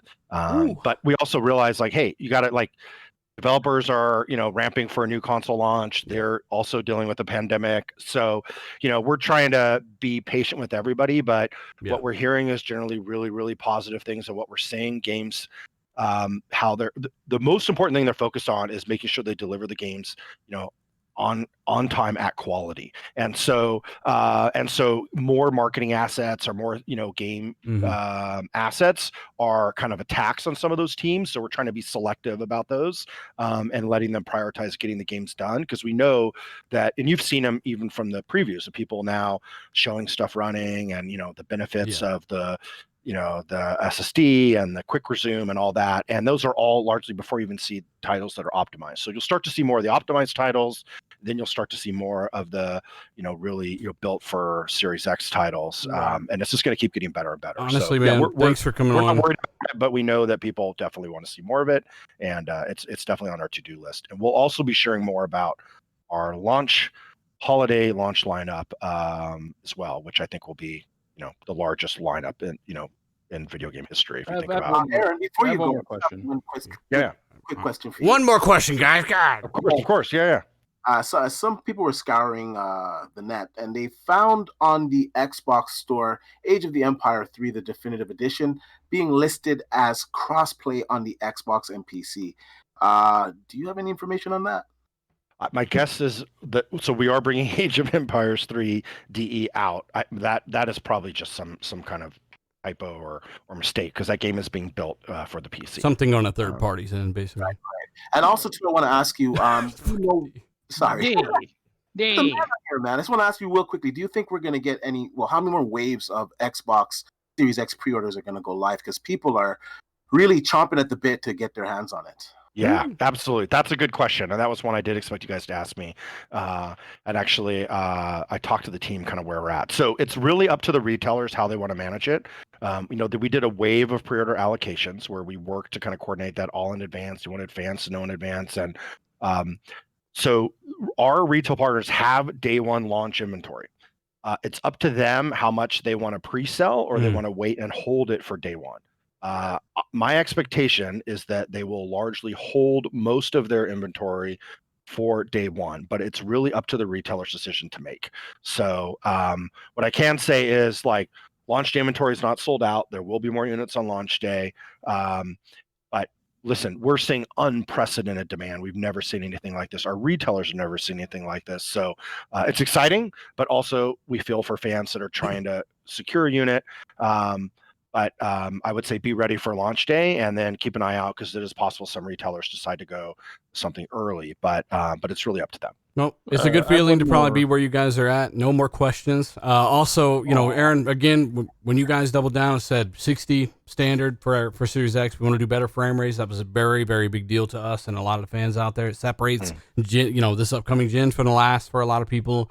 And just keep up the good work, man. Again, thanks for coming on. And Jeff, hi, Jeff. The chat says hi, Jeff. You're awesome.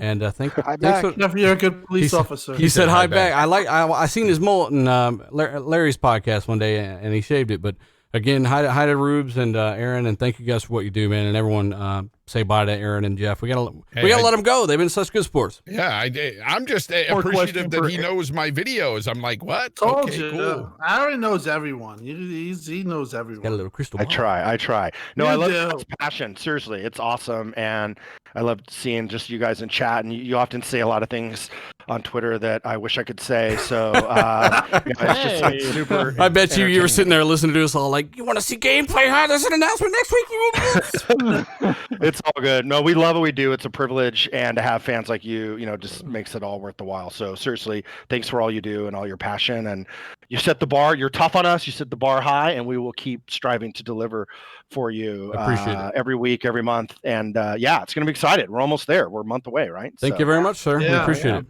Thank you, guys. Have a good night. Have a good night. Have a good one, Rubes. Thanks, guys. We love you. Bye, Jeff. I need Jeff's autograph on my forehead. All right, Rubes is gone, Aaron. Spill it. He said a switchblade up to Aaron's neck.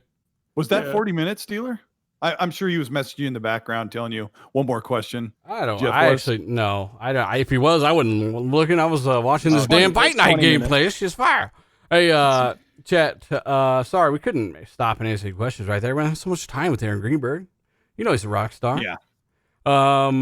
But honestly, I mean, so basically, what did we get out of him? We didn't get a whole lot. Well, let's start with the beginning, because it was almost a mixed message, but I would like to get the panel. That's why I doubled back on it. And I basically reclarified, so they trust you to go purchase a big studio like Minecraft, and that's what you're talking about with Bethesda. Yeah, let me trust. Let me say that he framed the answer to the question that you asked him about buying Bethesda. He kind of framed it like we did. We were able to get Minecraft, and that worked out great, and we were able to keep the games, on all platforms. So that's at first how it came out, but Dealer, explain how the rest of his... No, I knew how he meant it, and that's why I doubled back and asked him. I wasn't going to spend much time on that because he said yes. He can't answer to exactly what I said. So, yeah, I mean, I just went back and said, so basically they trusted you to go buy Minecraft. You guys did a great job. You even grew it, and now they trust you to go buy Bethesda. And he said, yeah. So that's what he meant by that. And, of course, with the games going other places, I asked him specifically, so like you do today. Meaning all of Matt Booty's quotes and everything. I mean, they're not 1,000,000,000% confirmed, but it only kind of reassures you that, Ninja Theory, Outer World, all that stuff that they're locking down. I mean, I would imagine this is common sense, but again, there's, he's not locking it down 100% as of this moment. What else was it? It was, quality. People are worried about Game Pass and quality. That's why I asked this question, because I get tired of people not understanding how the fuck Game Pass works. He said, yeah, we want those games and teams to grow. We want them to make those quality games, right? Like, this is why they bought them. They didn't buy them so they made bad games. And then I asked him about the time and the development and the budget they would need to build those cycle type of games that they make. And he said, yeah, plain and simple, right? So, I mean, I guess a lot of that was just alleviating and get rid of some of the bullshit that we hear too. So, hey, there's a few clips there for some of you on Twitter. Go ahead, Zach. The thing I got from it was, like, honestly, like, the deal's not done yet. Like, he just said it. Like, he just said, like, the deal's not done yet. I think that's why they're not guaranteeing anything. Like, you got to keep it hush-hush until the ink's fucking dry. So that's the way I look at it, is that they have plans. They're probably talking about that now. Like, he just said that he's been, for weeks, planning with Pete Hines and everybody. Like, they're getting shit ready for when the deal's actually done, which will take a while. Because, I mean, $7.5 billion to buy something, it's going to take a while, like maybe even to next year. So February, like Tim's saying. So we're not going to hear a lot of like the crazy things until next year, guys. Like, expect a lot of the announcements, maybe even new games next E3-ish thingy, whatever they do, like an event in the summer. Like, that's just going to be what's going to happen. Yeah.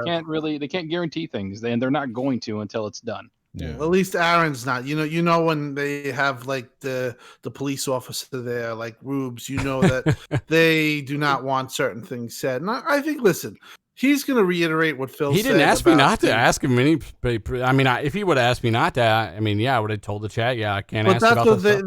But they've done that on numerous times. Well, keep in mind that some of us talk to people like Aaron or other people that work in the industry, and we just naturally know what not to ask. That's just slightly offensive.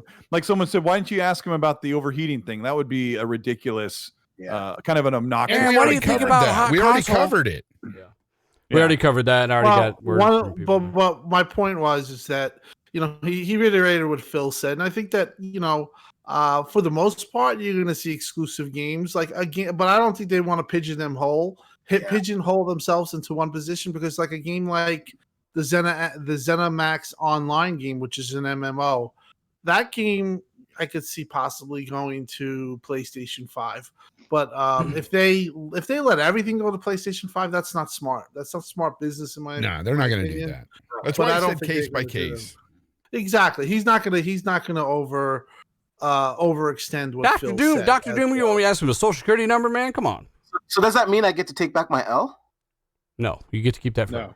No, actually, D, that was it was good of you to I get, I would have phrased it. I would have made a two-parter in one question, but yeah, I mean, pre-orders, he said that they do have stock, and they may or may not pre-order through more of that. But if you're looking for Series X, it might be out there midnight, the night it comes out. Run out there and try to get one. Let me bring up another concern. I'm really glad you asked about the gameplay, Dealer, but it seems like Xbox has been asking their partners for gameplay on the Series X. There's two parts problem with the gameplay. People always say, absolutely always say there's no gameplay. Well, there is some gameplay on the Series X and S consoles, but one of the problems is Xbox doesn't have anything ready to show from first party yet. The third party partners like Assassin's Creed Valhalla, it sounds like they've got everything wrapped up on PC, and that's why we've seen it on PC. But everything isn't completely wrapped up for console. But that game comes out in 40 days. So I don't know if your game isn't ready on console in 40 days. Like, man, are they really working down to the wire? I mean, what else could I have asked them that wasn't like? I mean, we got the gameplay. D got the pre-orders.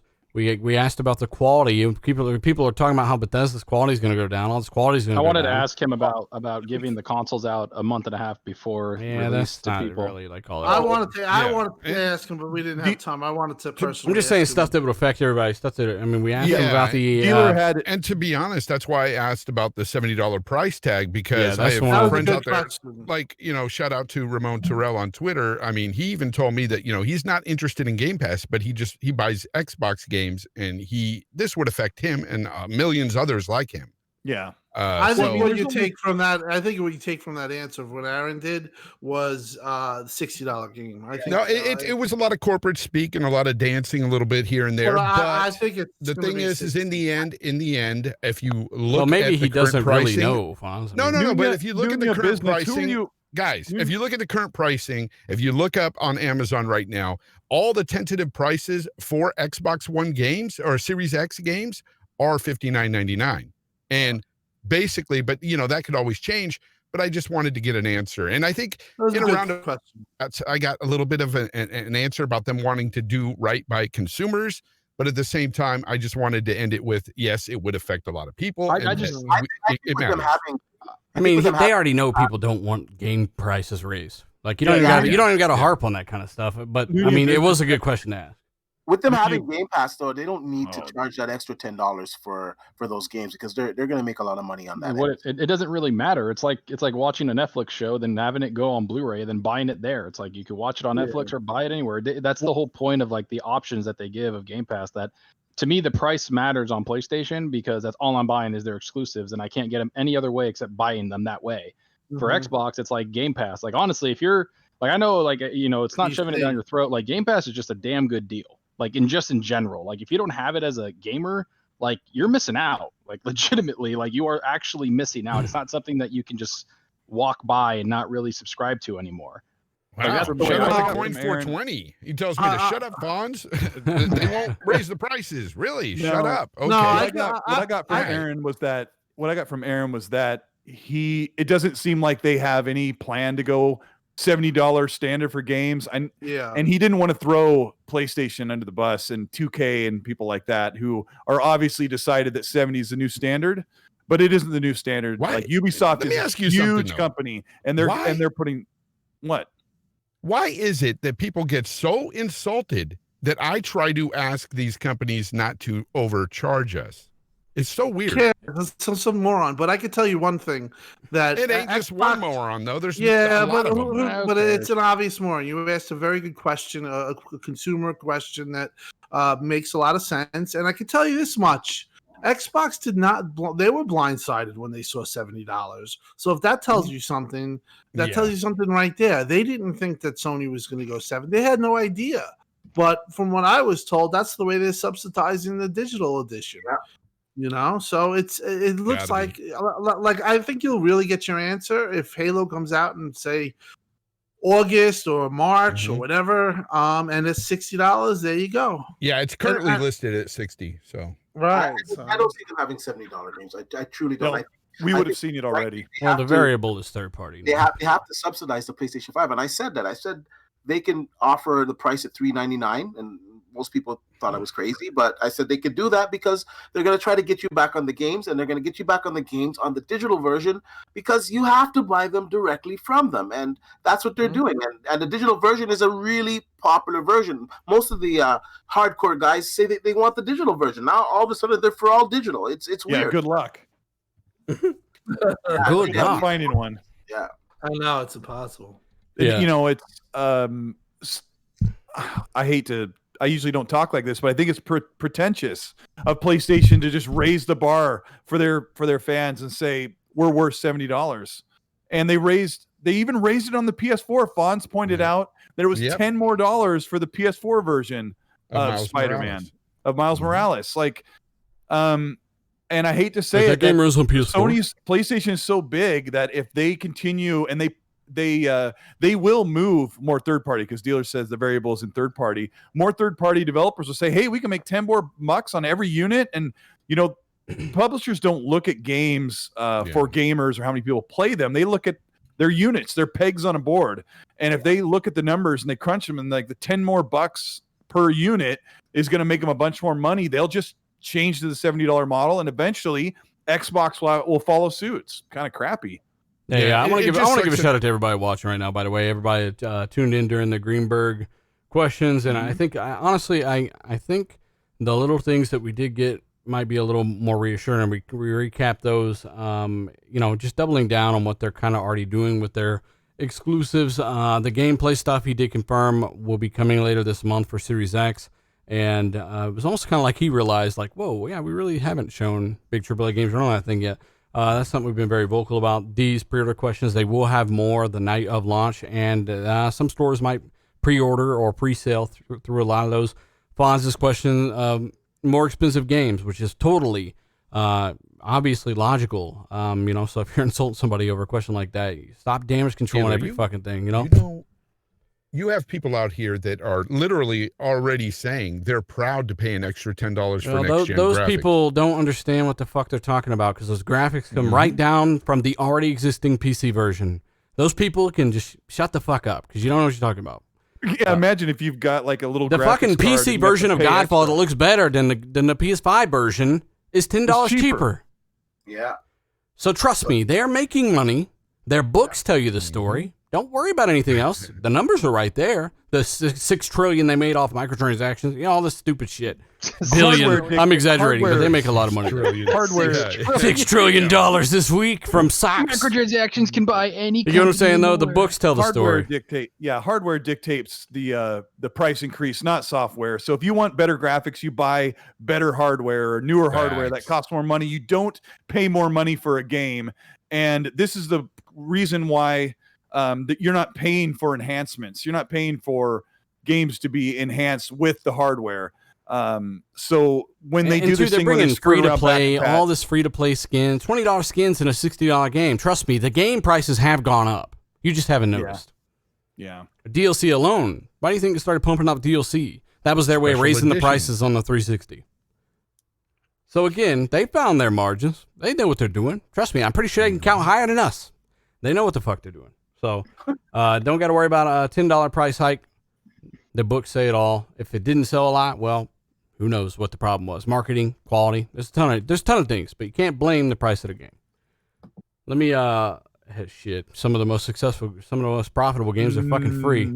No, Lone Star asked you if we're not seeing games because the game's core software is behind schedule. Oh, interesting. Yeah, I think I mentioned that before. Yeah, and that was definitely a thing, but I don't know how much of a thing. The thing is, though, we have seen software running on Series S, which, remember, Ronald did say explicitly that you start with the X, then you scale it down to the S, meaning it's already running on the S somewhere, or the X somewhere. Right? Because we saw the Series S. Developers like Codemaster, they just set up 3 different profiles. They have like a high-end PC, and they have an Xbox X and an S. And they just they got games running on the X right now. Change it. Yeah. Somewhere. But they're going to show it off somewhere. Probably going to use it some kind of hype thing, but it also is COVID. But I don't know, man. Sony showed off some games recently. A lot of those were third party, though, so keep that in mind. Microsoft haven't shown off a whole lot here recently, and we've been asking a lot of blowing there. Yeah, a lot of blowing there. So, again, guys, let us know your thoughts. Hit that like button, share it out for us. We do appreciate it. Subscribe, all that good stuff. And thanks to Aaron and Jeff for coming on. Those guys are awesome.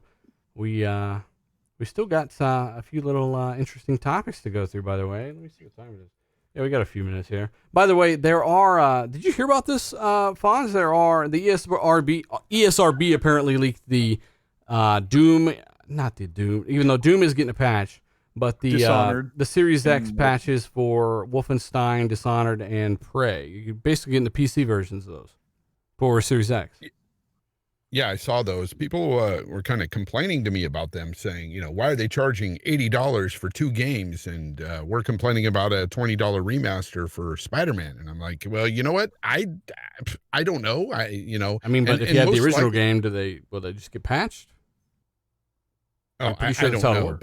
but here's the thing. At the end of the day, these deals don't just happen overnight, and they surely don't happen in a month's time or since Xbox acquired them, because they were trying to make it like an Xbox thing. And I'm like, well, these probably were already, these deals were being, done months ago, and they were putting this out anyway at these prices and stuff. So I have no idea, how to answer that, to be honest. I mean, they put out trilogy sets and double game sets for more than $80 now. So that's not but issue. It's 2 games. Like, come on. Did you hear about the Bethesda? Apparently, they're working on new Xbox IP, Tim. Yeah, which the one from Arcane? Yeah, No, Arcane. Machine. I thought it was Machine. No, I think it was Arcane. They have 2 teams. One was doing I guess Tokyo game. Well, I don't know. I know that there's multiple teams. I believe it was from Arcane, and they're working on a new AAA IP. Cobra was reporting on it, and then Rand had a video on it, which I watched, which is good. But yeah, I mean, there's there's like 36 teams with there's 36 teams if you really look at it, like team by team. Arcane, Arcane has 3 supposedly. Rare has 2. They have one making Sea of Thieves, and then they have Luis doing the Everwild. 35 teams, say that's 36, say it takes three years to make a game. Kind of do the math and you're getting a game a month, you know what I mean, or close to that. So Xbox has the biggest studios by far now, and it's going to show. There's going to be a time when I think 2021 they're going to have I've heard they're going to go hard in 2021, so they obviously have stuff that's now hidden, that they're going to know that they're going to have, probably Wolfenstein 3, Starfield, Halo, and if they didn't have Bethesda, they would have a pretty bleak year. But now you just switch the switch, and now you have Bethesda. Now you have 4 AAAs in 2021, and then forget it. 2022, 2023, those years is just going to be it's crazy. Going to be. I think that's when you're going to start to get a shift from PlayStation gamers to Xbox, kind of similar when 2017, even though there was a lot of damage done, when those games started coming out for Sony and Xbox had no answer, or somewhat of an answer, it hurt the system. And unless Sony gets more games or more studios, I don't see them keeping up with this amount of games. Well, and you hit it like out of the park. Like, Phil has said 23 studios, but that's just the studios in name. Like, Playground Games has 2 AAA teams. Like, people, like, you need to understand that there's going to be a lot of games coming out. And buying Bethesda next year, like Todd Howard in that podcast with Major Nelson, Phil even said it, like, we even know what's coming out that hasn't been announced. And then Todd Howard said, we don't like showing things until the last possible minute. Like, he goes, I like to show things not to show anything as long as possible. And they launched Fallout 4, people, like literally 4 months after they announced it. So it's like that's something that Bethesda likes to do. They are kind of like the old Blizzard to me now, like, right? Like, the game will be ready when it's ready, and they'll announce it, show it, and then release it. Like, that's how they are. They don't have any, they don't feel any pressure. They just will bring out a game next year or, in 6 months, and there you go. That's how it is. Like, that might happen next year where they show something off. Maybe they were going to show it this year, but because of the acquisition, they kind of stopped. Maybe they didn't show it and kind of held off a little bit. You never know what could have happened. So I think next year is going to be a little different, and 2022 is going to be insane. I think that there's going to be a lot of games that we don't know about just freaking dropping, plus all the other ones we do know about, like Fable and all those, Avowed. It's holy shit when you think about it. Yeah, it's a lot. Jedi is having a panic attack in the chat. Man, don't worry about the console overheating. We did cover that earlier. Again, that's one of those things where it is happening to very few people for certain reasons. They could patch the fan curve, all kinds of stuff. So apparently the fans aren't ramping up that much. Miles in the chat said, and he's trying to trigger people, thanks for the warm welcome because of the overheated consoles.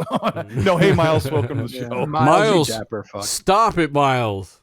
You never get to watch my pet. Did somebody ask me how Game Pass makes money off of third-party games in Game Pass? Like, okay, that's weird. No, they don't. They make money off the subscribers that pay to use the service. Yeah. Actually, how does Netflix you know what I learned today, Tim?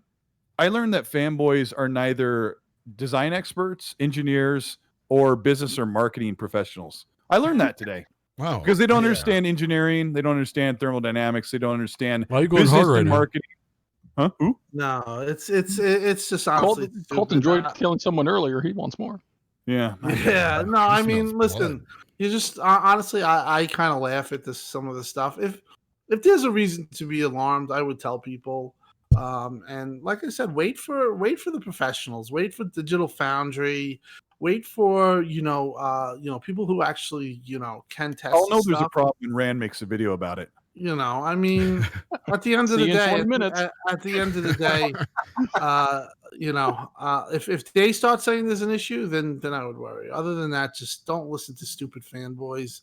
Some of the people are construing what people said, and they've had numerous tweets of correcting that. Just because something's giving off heat too doesn't mean it's overheating. It means it's doing its job. And the best bet I would say for you, if you're really nervous about it, don't put it in a cabinet. Put it behind a TV. Just don't buy it yet. Just hold off. Give me your pre-order. Or hold off. Yeah, So this is just standard pre-launch stuff. I mean, Remember when the Xbox One was leaking fluid? I'm sure, I was like, what the fuck? if PlayStation 5 sends out units, when they do, and that's an if, I'm sure you'll have some reports that it's touched to the hot too. Yeah. So I dropped a video. I dropped a video today on it, and I think I pretty much covered all the bases on this. Why it's a non-issue. Just to give you the quick summary of it, like Tim was saying, these consoles, they're designed to dissipate this heat. So the heat has to go somewhere. It doesn't just evaporate. It's going to come out those vents. So if you put your hand there, you're going to see that heat coming out. And that's how you know it's doing its job, that it's dissipating the heat. This is the PlayStation 5 is going to be the same thing. Just like we said last week about the hard drive on the Xbox Series X, like how the PlayStation 5 is going to have less space than they advertised as well. The same thing it goes for this. The PlayStation 5 is also going to dissipate hot air from the vents because that's what it's supposed to do in order to make sure that the system is at a cool operating level. Hey, D, by the way, you remember we were making fun of people that were talking about Xbox only had 800 gigs available on the main drive and all that stuff. And, Oh, God. and we told them that, because that's how ridiculous this is with these people, that they thought that was something that they would try to brag about for some reason, knowing that they had 825 gig SSD from the beginning. We told them that, you're going to have far less than that on the box when you boot it up, probably. These Japanese influencers, Japanese Elton John, checked the hard drive size, and apparently, what did it say? There were 664 gigs available in the PS5 with 1 2 gig game installed, correct? Yeah. That's a far cry from that 825. Is it really 664 with just a 1 2 gigabyte game installed? That's the reports that are coming out. And they showed it, right? They had hands on with it, so we're gonna have to go by this because. So what happens to all the people that were freaking out about the 800 on the X? I'm lost. They're quiet as usual, just like when Digital Foundry said the PlayStation 5 is comparable to a 20. Wait, it has less storage and less power, and it's the same price, and it's for bigger. both disc-based versions, and it's bigger. And you know what's the crazy part? With all of this shit that's coming out, I'm still getting guys sending me messages. I had a guy on YouTube today send me a message. Oh, the PlayStation 5 is going to be so much better because of the SSD and the I/O speeds, and it's going to be 3 times better than the Xbox Series X. And it's like, what? Like, well, what are you talking about here? What do you mean? Like, I thought it was the games. Make up your mind, shit. I don't understand some of these guys. Listen, at this point in time, it is what it is. And if I was I got all the consoles, so I'm good. But if I was solely a PlayStation fan, I would be pointing some of these questions, some of these fingers at Sony. I'd be like, why haven't you talked about variable rate shading? Why haven't you talked about? Because they don't know what the fuck that is, D, and how important that is. Machine learning. Why don't you talk about mesh shaders, the features that are on the series? On the Series X. How come we don't have this on the PlayStation 5? What's going on with the backwards compatibility? How many games are going to be available? Like, why are you not asking these questions and just asking? Well, the game I just bought a month ago work on the PS5. Like, yeah, tell me anything. Shit. It's ridiculous. It's ridiculous. Will it be hot to the touch? I'll take anything, Sony. And everyone's making this hoopla that we got to see some gameplay on the PlayStation 5. And I'll say it was fantastic to see some games running on the PlayStation 5 that was behind the TV. But at the same time, it was nice to see some games running on it. But these games were not revolutionary. They showed Astro's Playroom and freaking Godfall that looked horrible.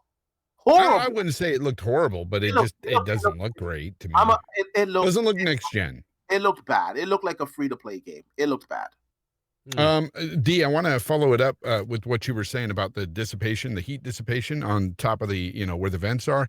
No, they're complaining that the X itself is getting really hot. Like even when they pull out the SSD card, it's really, really hot to the touch. Stop holding the shit. Should be. It should be. It's in the back of the unit, plugged into the motherboard. It should be. No, I'm just saying. My PC, if I touch the back of my PC, or if I touch my graphics card on the PC, or burn your ass. You can't touch your graphics card. Of course you can. And if I touch the cooler on my rig, they're all going to be fucking hot to the touch, because you know what? They're designed that way to dissipate the heat. If you have a blower card or a 3-axle fan on your GPU, if you put your hand outside the back of that GPU, there's hot air blowing out of it. Of course. Because that's how it dissipates. It's a high performance product. It's going to get hotter than probably the other ones. I don't know. These consoles are packing a lot of power, man. They have to get rid of that. We will see it. Like the shutdowns, the preemptive shutdowns. I mean, those things were happening to a few people, but other than that, yeah, it's going to run hot. My graphics card, if I reach around and touch the back of that 2080 under load for a little bit, it's going to be hot as fuck to the touch. Like that's how it is on a high performance product. And that's the thing about the fan curve that I keep bringing up, because it really does change everything. They're still not saying the fans are ramping up on it really high, so they can always change that curve through a software patch. So I don't know what they're going to do. I have no clue. We'll find out. Not a big deal. It's happened to a few people, not enough to warrant anything. It's kind of like when people took that red line for the PS4 and ran with that shit. Remember when that shit was having the red light, or the red line of death? That shit never happened anybody. So yeah, Chris Grinnell made a good point. He said my iPhone is hot just watching the show. I think he's joking, but I'm sure you're watching the show. Occasionally, I've played games like on Google Play on my Galaxy phone, and yeah, that thing gets hot. The glass gets hot on the front, the back gets hot. It's an uncomfortable heat. It's like, geez, is this bad for the phone? They're doing a lot of processing. Clocks cost heat, and if you want to talk about heat, that's one of the reasons why the PS5 is variable. And that's one of the reasons why it's pretty big. Is it as big as the renders were showing? No. Yeah, it's 3 inches taller than the Series X. Yeah. So instead of 16 inches, it's 15. Yeah, it's about. Man, those 15, renders were so off. No, they weren't. They were pretty close. They're pretty darn close. Yeah, it's a big ass console, but at the end of the day, does it matter? I'm not gonna run out and fucking cry because people are talking about how big a console is. I don't give a shit. The X is a goddamn refrigerator, a mini fridge. I don't care. It's a badass little console, and it's gonna do what I want, and it's whatever. What are you gonna do?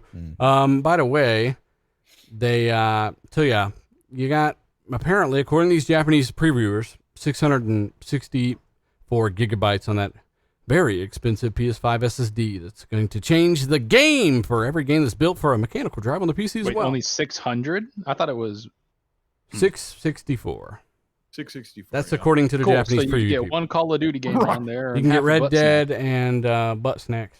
Also, we've got there was I don't know if this is real. I guess I'll throw this out there. The chat can kind of figure it out. But there was something going around on Twitter about a PS5 external fan coming out on October 4th for people to buy. So I don't know if that's officially from Sony or if it's even a real product. We found it, but we couldn't find much more detail on it. Not sure if it's because I don't know what's going on with that. So again, if you guys have heard something about that, let us know in the chat. And Phil Spencer apparently saying they really fucked it up with the ray tracing and all that stuff. Cole, do you want to cover this from top to bottom and kind of the 8K and what was the headline of this?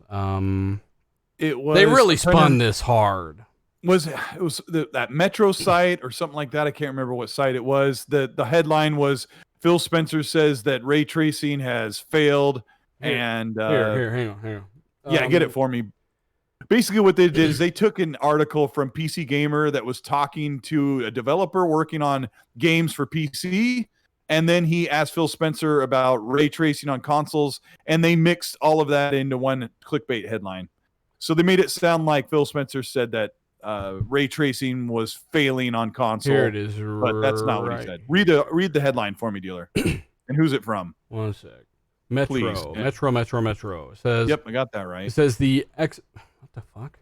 Okay. It says the Xbox Series X won't push 8K. Obviously, we told you guys forever ago that they're not going to go for 8K. Some developers actually have said they got an 8K mode though, which is funny. If this damn ad would get out of the way. It's a really tough website to be on. Yeah, it's full of ads. I feel like I'm in Crash Bandicoot right now. Holy shit. That game is fucking not easy, by the way. That game is it's taking souls out there. Let me get out of this here. All right, let me scroll up so this ad moves. Xbox Series X will not push 8K. Ray tracing has failed to deliver, admits Xbox boss. Now Which again, he never said that. He never said anything close to that. He said that he was saying that the implementation of ray tracing hasn't been world changing on some games that he's seen. So he's probably pointing to some of the ray tracing that you're seeing in games. Is it worth dropping down to 30 frames? And which is interesting because we know this from the Spider-Man analysis from Digital Foundry, where they're making a lot of visual compromises where my leaves to go. allow ray tracing in a game at 30 frames even. So the quote about it failing to deliver was a developer talking about, I'm running a game on a 2080 Ti with ray tracing and I'm not getting the results that I want. So that headline needs to be completely changed. And if there was enough outcry, like they would do that like other journalists have done in the past. Yeah, well, there won't be, and because of Xbox. I wonder if it said PS5 failed to deliver, though. Wonder if there'd be a lot of people mad about that. Yeah, I mean, they wouldn't write the article that way now, would they? But they could just go watch Phil Spencer's talking about the implementation of ray tracing in games.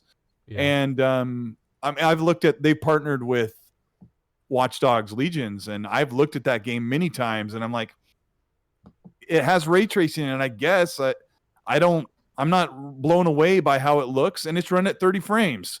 So you dang well better have a performance mode in there for guys who can't choose if you're on console. If you're playing on PC, you can just turn that stuff off and get 60 frames performance. So who is this? Hang on.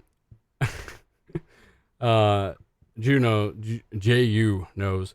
He said, I got banned from the chat for saying this. So many fans and their fucks. Oh my god. Yeah, political stuff, man. Try to avoid it, bro. We're trying to come here to escape from the bullshit of her world. You got Donnie says PlayStation is so fire. You gotta blow into the controller to cool it down. Yeah, that was some pretty weird Elton John licking all over that DualSense controller. Xbox Spartan, he says, okay, so Spider-Man, Miles Morales coming to PS4, Souls coming to PC, Godfall coming to PC. What PS5 exclusive is actually coming for the launch of PS5? Yeah, where's the tech demo? So I don't know. I mean, we don't know. And then a Days Gone, and what was the other game? Now that you can play that on PC through PS Now. I mean, they're just constantly getting their fans used to a lot of this stuff.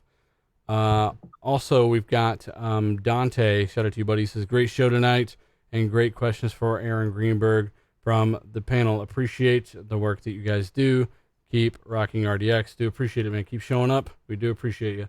James, Sony gives us bug snacks, then they can have some games in return. Yes, they absolutely cannot. Iceliner? I don't know how to pronounce that. If Bethesda games goes to PS5, then anyone here has to do a shirtless. Yeah, we're not going to do that, but appreciate it. Yeah, we don't expect it to happen, but I'm sure D will do it for free. Will. Yeah, Zocker will do it. I'm the only one with the body to do it. Yeah. There will be a couple of games. Yeah, they got deals and stuff. There's games that will go. Psychonauts with a super sticker. Shout out to you, buddy. And hey, fellas. He says if you could say, that's too late. Aaron's gone. Shout out to you, though, buddy. Downer, by the way, he says I've already spent too much money. Just wanted to tell. Just wanted to tell those guys that he's taking the green pill. I gotta speed up. I'm getting bogged down here. I'm trying to catch a few of these before we head out. That was our last topic. Sorry, I should have mentioned that. Chat, if you haven't already, hit the like button, share it out, subscribe, all that good stuff, and give these guys a thumbs up. You can tell they're all dead. Killer, by the way, says Xbox allowing YouTubers and reviews to basically have full hands-on impressions with the Series X versus Sony's closed-off room in a windowless van. Yeah, that's true. Let me. Well, they have to send out a review for review units for the review. He's just talking about at this stage in a game. Microsoft. Well, I clearly mean, I've heard that DF is not getting a unit until it launches, or I mean, are they really not going to just? He's saying like, hey, one company's dragging you to a windowless van to try it out, and then the other one's not controlling what you do with it at all. No, but I'm saying, is that what they're going to do? Because if they're going to do that, that's pretty shitty. Not to talk about anything until launch or when you have the system. He's saying as of right now, like Sony. No, I'm not saying him. I'm just saying. I'm just drawing. I'm just saying in general. I don't know. Shit. You know, like I could see a lot of people in the YouTube, people that haven't gotten it, get their Xbox Series X's for review. That would be interesting. I mean, I kind of think that, you know, there's a lot of people that do a lot of work that have, you know, followed Xbox and, you know, are more knowledgeable than a lot of these people. They don't have reviewed these units, and I think they deserve it. I'm not going to mention names, but you can, you know, you can understand who. I mean, well, I'll let the cat out the bag. I have one, and it's a great foot warmer. So good. It burns your house down, though, huh? No, but I mean, if Sony is not going to send out anything, that'd be pretty shitty. But I gotta say they're going to send something. By the way, Lord Starkiller, shout out to you, brother, for $20 super chat. Another one from Sparty1. He says, thanks to Team Xbox and RDX, get me excited for gaming again. Thank you, man. Thanks for watching. Shout out to Psychonauts again, Nano Polymath again. There's J Train. He says, hey guys, love the podcast. I listen every week.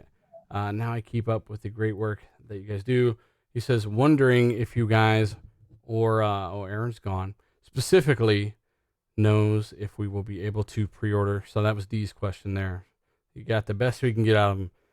I'll read two more of these off here. Monster Unmade. I'll just call you that. Aaron, tell Phil C Project Red next. I'm pretty sure they know. I'm pretty sure they're all over what they can get their hands on. And Jordan, he had one for Aaron. Hey, Aaron, how are you doing? You're doing a great job. So, again, guys, shout out to everybody in the super chat. Shout out to everybody in the chat. Everyone who supported the show. Tell your friends. Shout out to GameOnDaily.com. And tell your friends. Tell your friends. John the Breed. Tell your friends Xbox ain't got no game. Dealer's like slowly crawling into his bed as he's finishing the show. He's like, and he's pulling like the quilt over his chin. Guys are like so quiet. I'm like, oh my God. But yeah, we do need a new fight night. Spooky Sprocket. Seriously, man, this is like one of the best games I've ever played. It's one of the most well-made games. And the UFC games to me, they have too many things for kind of too little buttons, and they turned half of those into mini games. And this is the perfect combination of skill and button movement, and it just was meant to be, man. So tweet at EA if you get some time and ask them if they're working on a new fight night. I did it the other day. I put a clip up. Me piecing my brother up. He's getting better at the game though. But again, you know, let us know your thoughts, guys. We're gonna jump off here and eat and all that good stuff. Thanks for showing up. I'm guessing that was D-Bash's real voice. Thanks for what you guys do, and we will see you guys in next week's RDX podcast. Next gen ramping up, and more and more games coming out. Right now, we haven't had a lot of game announcements, but hopefully soon. But anyway, thanks for what you do. We're out, guys. Peace. No outro. Later. Unsubscribe to no outros. Fuck everybody. Wait, what?